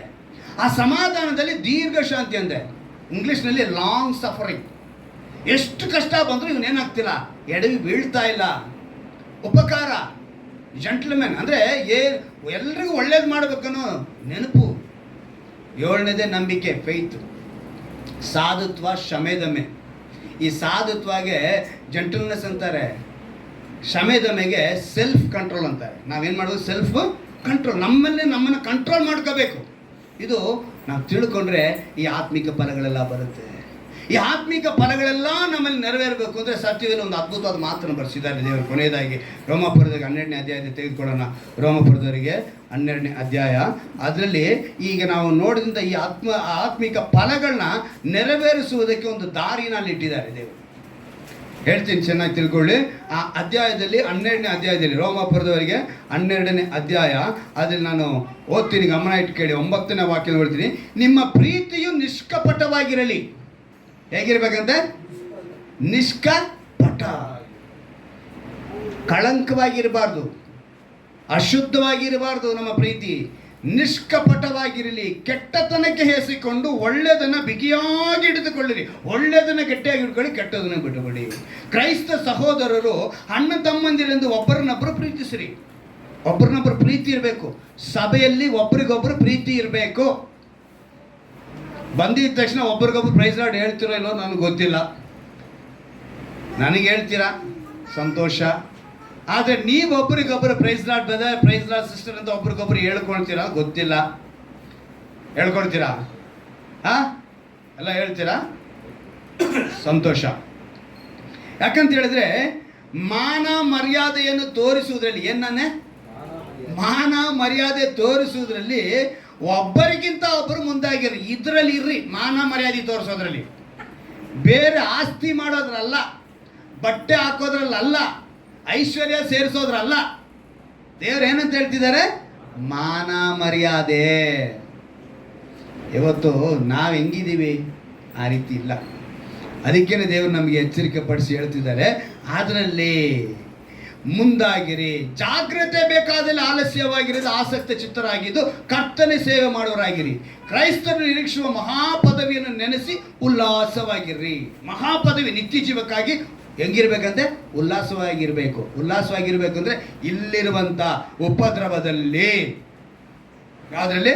ಪಕ್ಕದಲ್ಲೇ ನೋಡಿ, ಉಪದ್ರವದಲ್ಲಿ ಸೈರಣೆ ಉಳ್ಳವರಾಗಿರಿ, ಬೇಸರಗೊಳ್ಳದೆ ಪ್ರಾರ್ಥನೆ ಮಾಡಿರಿ, ದೇವ ಜನರಿಗೆ ಕೊರತೆ ಬಂದಾಗ ಸಹಾಯ ಮಾಡಿರಿ, ಅತಿಥಿ ಸತ್ಕಾರವನ್ನು ಅಭ್ಯಾಸಿಸಿರಿ. ಅತಿಥಿ ಸತ್ಕಾರ ಏನ್ ಮಾಡ್ಬೇಕಂತೆ? ಅಭ್ಯಾಸ ಮಾಡ್ಕೋಬೇಕು. ಅಡಿಗೆ ಮಾಡೋದು ನಮ್ಗೆ ಅಭ್ಯಾಸ ಇಲ್ಲ, ಅತಿಥಿ ಸತ್ಕಾರ ಎಲ್ರಿ ಮಾಡೋದು ಅಂತ ಹೇಳ್ತೀರ ಅಲ್ವಾ? ಇವತ್ತಿಗೂ ಎಷ್ಟು ಜನಕ್ಕೆ ಏನೋ ಅಡಿಗೆಗಳು ಬರಲ್ಲ, ಒಂದು 2-3 ಕಲ್ತ್ಕೊಂಡು ಹಂಗೆ ಇರ್ತಾರೆ ಅಲ್ವಾ? ಅಡಿಗೆ ಮಾಡೋದು ಕಲಿಬೇಕು, ಅಭ್ಯಾಸ ಮಾಡಬೇಕು, ಅತಿಥಿ ಸತ್ಕಾರ ಮಾಡಬೇಕು. ಅತಿಥಿ ಸತ್ಕಾರನ ಕೂಡ ನಾವೇನು ಮಾಡಬೇಕು? ಅಭ್ಯಾಸ ಮಾಡಿಕೊಳ್ಳಬೇಕು. ನಂತರ ಹೇಳಲ್ಪಡ್ತಾ ಇದೆ, ನಿಮ್ಮನ್ನು ಹಿಂಸಿಸುವವರಿಗೆ ಆಶೀರ್ವಾದ ಮಾಡ್ರಿ. ಮಾಡ್ತೀರಾ? ಹಿಂಸೆ ಮಾಡೋರಿಗೆ ನಾವೇನು ಮಾಡ್ಬೇಕಂತೆ? ಖಂಡಿತ ನಾವು ಮಾಡ್ತೀವಪ್ಪ. ನಾವಂತೂ ಹೆಂಗೆ ಕನಸಿನಲ್ಲಿ ಮಾಡ್ಕೊಂತೀವಿ ಅಲ್ವಾ? ನೆನಪಿನಲ್ಲಿ ಮಾಡಲ್ಲ ಅಷ್ಟರ್, ಕನಸಿನಲ್ಲಿ ಬೇಕಾದ್ರೆ ಮಾಡ್ತೀವಿ. ಅಂತ ಒಂದು ಸನ್ನಿವೇಶಕ್ಕೆ ನಾವು ಒಳಗಾಗಿದ್ದೀವಿ. ಅದಕ್ಕೇನೆ ಶಪಿಸದೆ ಆಶೀರ್ವದಿಸ್ಬೇಕಂತೆ. ಅದು ಹೆಂಗೆ? ಸುಮ್ಮನೆ ಆಶೀರ್ವಾದ ಅಲ್ಲ, ಶಪಿಸದೆ ಆಶೀರ್ವದಿಸ್ಬೇಕಂತೆ. ಶಪಿಸದೆ ಆಶೀರ್ವದಿಸಿರಿ, ಸಂತೋಷ ಪಡುವವರ ಸಂಗಡ ಸಂತೋಷ ಪಡಿರಿ, ಅಳುವವರ ಸಂಗಡ ಅಳಿರಿ. ಹೆಂಗಿದೆ ನೋಡಿದ್ರ? ಸಂತೋಷ ಪಡೋದೇ ಸಂತೋಷವಾಗಿರಿ, ಅಳುವವರ ಸಂಗತಿ ಅಂತ ಅಳ್ತಾ ಇರ್ರಿ. ನಂತರ ಹೇಳ್ತಾರೆ, ನಿಮ್ಮೊಳಗೆ ಏಕ ಮನಸ್ಸುಳ್ಳವರಾಗಿರಿ, ದೊಡ್ಡಸ್ತಿಕೆಯ ಮೇಲೆ ಮನಸ್ಸಿಡದೆ ದೀನರ ಸಂಗಡ ಬಳಕೆ ಆಗಿರಿ, ನಿಮ್ಮನ್ನು ನೀವೇ ಬುದ್ಧಿವಂತ ಎಣಿಸ್ಕೋಬೇಡಿ. ಏನು ಮಾಡ್ಕೋಬಾರ್ದು? ನಮ್ಮನ್ನು ನಾವೇ ಬುದ್ಧಿವಂತೆಂದು ಎಣಿಸಿಕೊಳ್ಳಬಾರದು. ಯಾರಿಗೂ ಅಪಕಾರಕ್ಕೆ ಅಪಕಾರವನ್ನು ಮಾಡಬೇಡಿರಿ, ಎಲ್ಲರ ದೃಷ್ಟಿಯಲ್ಲಿ ಯಾವುದು ಗೌರವವಾದುದೋ ಅದನ್ನೇ ಯೋಚಿಸಿ ಸಾಧಿಸಿರಿ. ಇದು ಸಾಧನೆ. ಇವತ್ತು ಸಾಧನೆ ಮಾಡೋಕ್ಕೆ ಮನುಷ್ಯ ಏನೇನೋ ಮಾರ್ಗ ತೆಗೆದುಕೊಂಡು ಹೋಗ್ತಾನೆ. ಯಾರೋ ಒಬ್ಬ ಭಾರತ ದೇಶದಿಂದ ಲಂಡನ್ಗೆ ಹೋಗಿದ್ದಾನಂತೆ ಸೈಕಲಲ್ಲಿ, ಮೊನ್ನೆ ಅದನ್ನು ತೋರಿಸ್ತಾ ಇದ್ರು. ಎಲ್ಲಿಂದ? ಭಾರತದಿಂದ ಲಂಡನ್ಗೆ ಹೋಗಿದ್ದಾನಂತೆ ಸೈಕಲಲ್ಲೇ. ಆ ಸೈಕಲ್ಲು ಅವನ್ನೆಲ್ಲ ತೋರಿಸ್ತು. ಅದು ಹಿಂಗೆ ಹೋದ್ನೋ ಅದು ಆಮೇಲೆ ಹಿಸ್ಟ್ರಿ ನಾವು ಹೇಳ್ತಾ ಇದ್ರೆ ಟೈಮ್ ಸಾಲಲ್ಲ. ಅರ್ಥ ಆಯ್ತಾ? ಸಾಧನೆ ಮಾಡಬೇಕು ಅಂತ ಎಲ್ಲೆಲ್ಲೋ ಹೋಗ್ತಾರೆ. ಇವತ್ತು ಏನೇನೋ ಸಾಧನೆ ಮಾಡೋಕ್ಕೆ ಪ್ರಪಂಚದಲ್ಲಿ ಏನೇನೋ ಮಾರ್ಗಗಳೈತೆ. ಆದರೆ ಇಲ್ಲಿ ದೇವ್ರು ಹೇಳುವಂಥ ಸಾಧನೆ ಏನಂತ ಹೇಳಿ ನೋಡ್ತೀವಿ ಗೊತ್ತಾ? ಎಲ್ಲರ ದೃಷ್ಟಿಯಲ್ಲಿ ಯಾವುದು ಗೌರವದೋ ಅದನ್ನು ಸಾಧನೆ ಮಾಡಿ. ಅದನ್ನು ಮಾಡೋಕೆ ಹೇಳ್ಬಿಟ್ಟು ಸಾಧ್ಯವಾದರೆ ನಿಮ್ಮಿಂದಾಗುವ ಮಟ್ಟಿಗೆ ಎಲ್ಲರ ಸಂಗಡ ಸಮಾಧಾನದ ದೀರಿ. ಅಂದರೆ ಸಾಧ್ಯವಾಗಲ್ಲ, ಕಷ್ಟನೇ ಸಮಾಧಾನದ ಇರೋದು ಅಲ್ವಾ? ಪ್ರಪಂಚ ತಲೆ ಕೆಳಕಾದ್ರೂ ಈ ಅತ್ತೆ ಸೊಸೆಗಳದು ಏನಾಗಲ್ಲ, ಸಾಲ್ವಾಗಲ್ಲ. ಆದರೂ ಏನು ಮಾಡ್ಬಂತೆ? ಸಮಾಧಾನ. ನಾನು ಹೇಳಿದ್ನಲ್ಲ ಪಾಯಿಂಟ್ ಮೊದಲೇ, ಆ ರೀತಿ ನಾವೇನು ಮಾಡ್ಕೋಬೇಕು? ಅಡ್ಜಸ್ಟ್ ಮಾಡಿಕೊಂಡ್ರೆ ಅಲ್ಲಿ ಸಮಾಧಾನ ಬರುತ್ತೆ. ಶಾಶ್ವತವಾಗಿ ದೇವರ ಪ್ರೀತಿ ಇರುತ್ತೆ. ನಂತರ ಹೇಳಲ್ಪಡಿದೆ, ನೀವೇ ಮುಯಿಗೆ ಮುಯಿ ತೀರಿಸದೆ ಶಿಕ್ಷಿಸುವುದನ್ನು ದೇವರಿಗೆ ಬಿಡ್ರಿ. ಯಾಕೆಂದರೆ ಮುಯಿಗೆ ಮುಯಿ ತೀರಿಸುವುದು ನನ್ನ ಕೆಲಸ ಅಂತ ಹೇಳ್ತಾರೆ. ನೀವು ಯಾರಿಗೂ ಮುಯಿ ತೀರಿಸೋದು ಬೇಕಾಗಿಲ್ಲ, ದೇವರ ಕೆಲಸ. ದೇವರು ನಮ್ಮನ್ನು ಹೇಳ್ತಾರೆ, ವೈರಿ ಹಸಿದ್ರೆ ಅವನ ಊಟಕ್ಕೆ ಬಡಿಸು, ಬಾಯ ಹರಿದ್ರೆ ನೀರು ಕೊಡು, ಅವನ ತಲೆ ಮೇಲೆ ಕೆಂಡ ಸುರಿಸ್ದಂಗೆ. ಇದೇ ಆತ್ಮಿಕ ಫಲದ ಆ 9 ಫಲಗಳನ್ನು ಈ ರೋಮಾಪುರದ 12ನೇ ಅಧ್ಯಾಯದಲ್ಲಿ 9ನೇ ವಾಕ್ಯದಿಂದ ನೀವು 21ನೇ ವಾಕ್ಯದವರೆಗೆ ನೀವು ಗಮನಿಸಿದ್ರೆ ಇವೆಲ್ಲ ನೆರವೇರೋಗುತ್ತೆ. ಆತ್ಮಿಕ ಫಲ ಅಷ್ಟು ನಿಮ್ಮಲ್ಲಿ ಬಂದ್ಬಿಡುತ್ತೆ. ಅಂದರೆ ನೀವು ಯಾವಾಗ ಇದನ್ನೆಲ್ಲ ನೆರವೇರಿಸ್ತೀರೋ ದೇವರಿಗೆ ಸಲ್ಲತಕ್ಕ ಗೌರವವನ್ನು ನೀವು ಕೊಟ್ಟು ಬಿಡ್ತೀರಾ, ದೇವರಿಗೆ ನೀವು ಬೆಲೆ ಕೊಡ್ತೀರಾ. ಆದರೆ ನಾವೇನು ಮಾಡಲ್ಲ, ಈ ಗುಣಗಳೆಲ್ಲ ನಮ್ಮಲ್ಲಿ ಬರಲ್ಲ. ಈ ಬರದೇ ಇರೋದ್ರಿಂದ ಇದು ಕತ್ತಲೆ ನಮ್ಮೊಳಗಿರುತ್ತೆ. ಈ ಕತ್ತಲೆ ನಮ್ಮೊಳಗಿರೋದ್ರಿಂದ ದೇವರಿಗೆ ಕೊಡಬೇಕಾದ್ರೆ ಬೆಲೆ ನಾವು ಕೊಡ್ತಾ ಇಲ್ಲ, ಅವರಿಗೆ ಸಲ್ಲತಕ್ಕ ಗೌರವವನ್ನು ನಾವೇನು ಮಾಡ್ತಾ ಇಲ್ಲ, ಕೊಡ್ತಾ ಇಲ್ಲ. ಅದಕ್ಕೆ ಯೇಸು ಕ್ರಿಸ್ತನ ಮೂಲಕ ತಂದೆಯಾದ ದೇವರು ಆ ದೇವ ಪ್ರಭಾವ ಜ್ಞಾನವೆಂಬ ಪ್ರಕಾಶವು ನಮ್ಮಲ್ಲಿ ಹೊಳೆಯುವಂತೆ, ನಮ್ಮ ಹೃದಯಗಳಲ್ಲಿ ಹೊಳೆಯುವಂತೆ ಮಾಡಿದನು. ಇವತ್ತು ಈ ಒಂದು ಅನುಭವ ನಮಗೆ ಬೇಕು. ದೇವರೇ, ನೀವು ನಮ್ಮಲ್ಲಿ ಹೊಳೆಯಬೇಕು. ಈ ಆತ್ಮಿಕ ಫಲಗಳಾದ ಈ ಎಲ್ಲ ಸ್ವಭಾವಗಳನ್ನು ನಾವು ಧರಿಸಿಕೊಳ್ಳಬೇಕಂತೇಳಿ ಮೊಣಕಾಲಕ್ಕೆ ನಾವು ಪ್ರಾರ್ಥನೆ ಮಾಡೋಣ. ನೀವು ಕೇಳಬೇಕು, ಅಪ್ಪ ಈ ದಿವಸ ನಾವು ಕೇಳಿದ ವಾಕ್ಯದಂತೆ ನಮ್ಮನ್ನು ನಡೆಯುವುದಕ್ಕೆ ನೀನು ಕೃಪೆ ಮಾಡು ರಾಜ. ನೀನಲ್ಲದೆ ಯಾರು ಕರ್ತನೆ ನಮ್ಮೊಂದಿಗಿರುವುದಕ್ಕೆ ಸಾಧ್ಯ? ನಮ್ಗೇನೇ ನಡೆದರೂ ಕೂಡ ಯೇಸುವೇ ಅದು ಒಳ್ಳೆಯದೆಂದು ಭಾವಿಸುತ್ತೇವೆ ರಾಜ. ನೀನು ನಮಗೆ ಒಳ್ಳೆಯದನ್ನು ಮಾಡುವಂಥ ದೇವರು, ಒಳ್ಳೆಯದನ್ನು ಬಯಸುವಂಥ ದೇವರು, ಪಿತೃಗಳೊಂದಿಗೆ ಮಾತಾಡಿದ ದೇವರು, ಮೋಶೆಯ ಮೂಲಕ ಮಾತಾಡಿದ ದೇವರು, ನ್ಯಾಯಸ್ಥಾಪಕರ ಮೂಲಕ ಮಾತಾಡಿದ ದೇವರು, 5 ದೊಡ್ಡ ಪ್ರವಾದಿಗಳು, 12 ಚಿಕ್ಕ ಪ್ರವಾದಿಗಳು, ಇನ್ನು ಕೆಲವು ಪ್ರವಾದಿನಿಗಳು ಕೂಡ ಇದ್ದರು, ಅವರೊಂದಿಗೆ ಮಾತನಾಡಿದ ದೇವರು, ಕೊನೆಗೆ ತಂದೆಯಾದ ದೇವರು ಯೇಸು ಎಂಬ ಹೆಸರಿನಲ್ಲಿ ಮಗನಾಗಿ ಭೂಮಿಯಲ್ಲಿ ಜನಿಸಿ ಎಲ್ಲರನ್ನ ಎಚ್ಚರಿಕೆ ಪಡಿಸಿ ಪ್ರಾಣ ತ್ಯಾಗ ಮಾಡಿ ನಂತರ ಅಪೊಸ್ತಲರೊಂದಿಗೆ ಮಾತನಾಡಿ ಅಪೊಸ್ತಲರಿಂದ ಮಾತಾಡಿದರು ನಮ್ಮೊಂದಿಗೆ.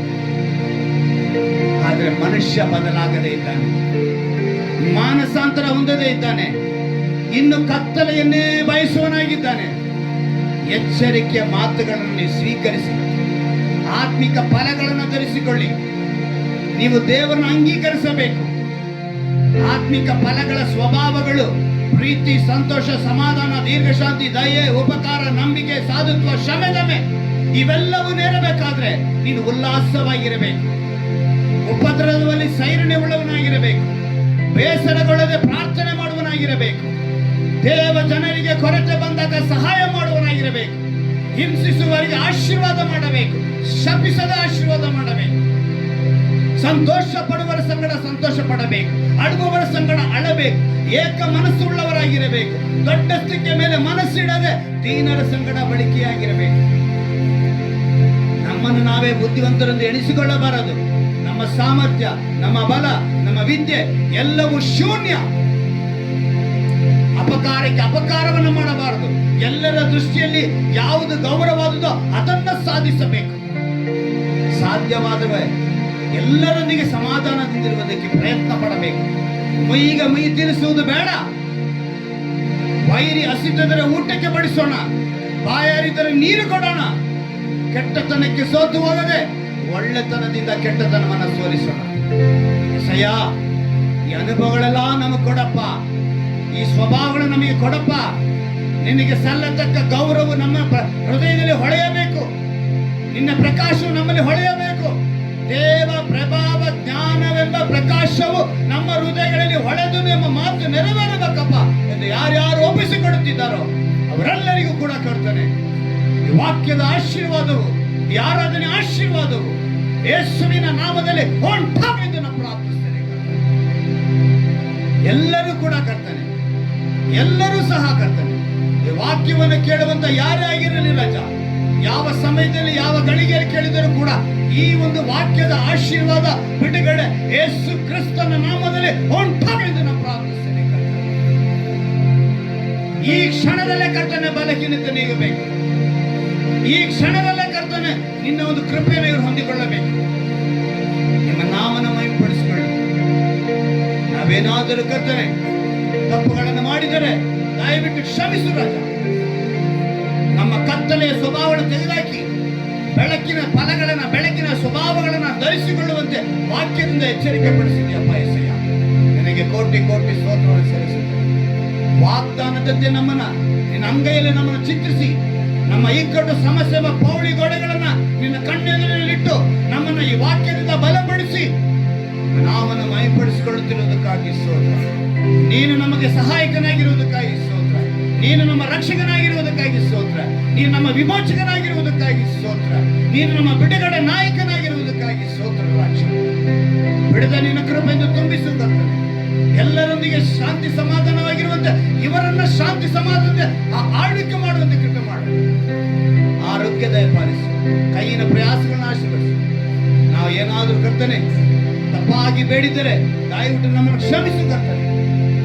ನಮ್ಮೆಲ್ಲಾ ಕಾರ್ಯಗಳನ್ನು ಅರಿತಿರುವಂತ ದೇವರು, ಪರಲೋಕದ ದೇವರ ಕಣ್ಗಳು ನಮ್ಮನ್ನು ನೋಡುತ್ತಿರುವುದಕ್ಕಾಗಿ ಸ್ತೋತ್ರ ರಾಜ. ಒಪ್ಪಿಸಿಕೊಡುತ್ತಿದ್ದೇವೆ. ಬಿಡದೆ ನಿನ್ನ ಕೃಪೆಯಿಂದ ತುಂಬಿಸಿ, ನಡೆಸಿ, ಆಶೀರ್ವದಿಸಿ, ಬಲಪಡಿಸಿ. ನಮ್ಮ ರಕ್ಷಕನ ವಿಮೋಚಕನಾಗಿರುವ ಯೇಸು ಕ್ರಿಸ್ತನ ನಾಮದಲ್ಲಿ ಪ್ರಾರ್ಥಿಸಿ ಬೇಡುವಂತೆ ನನ್ನ ಜೀವನ ತಂದೆ.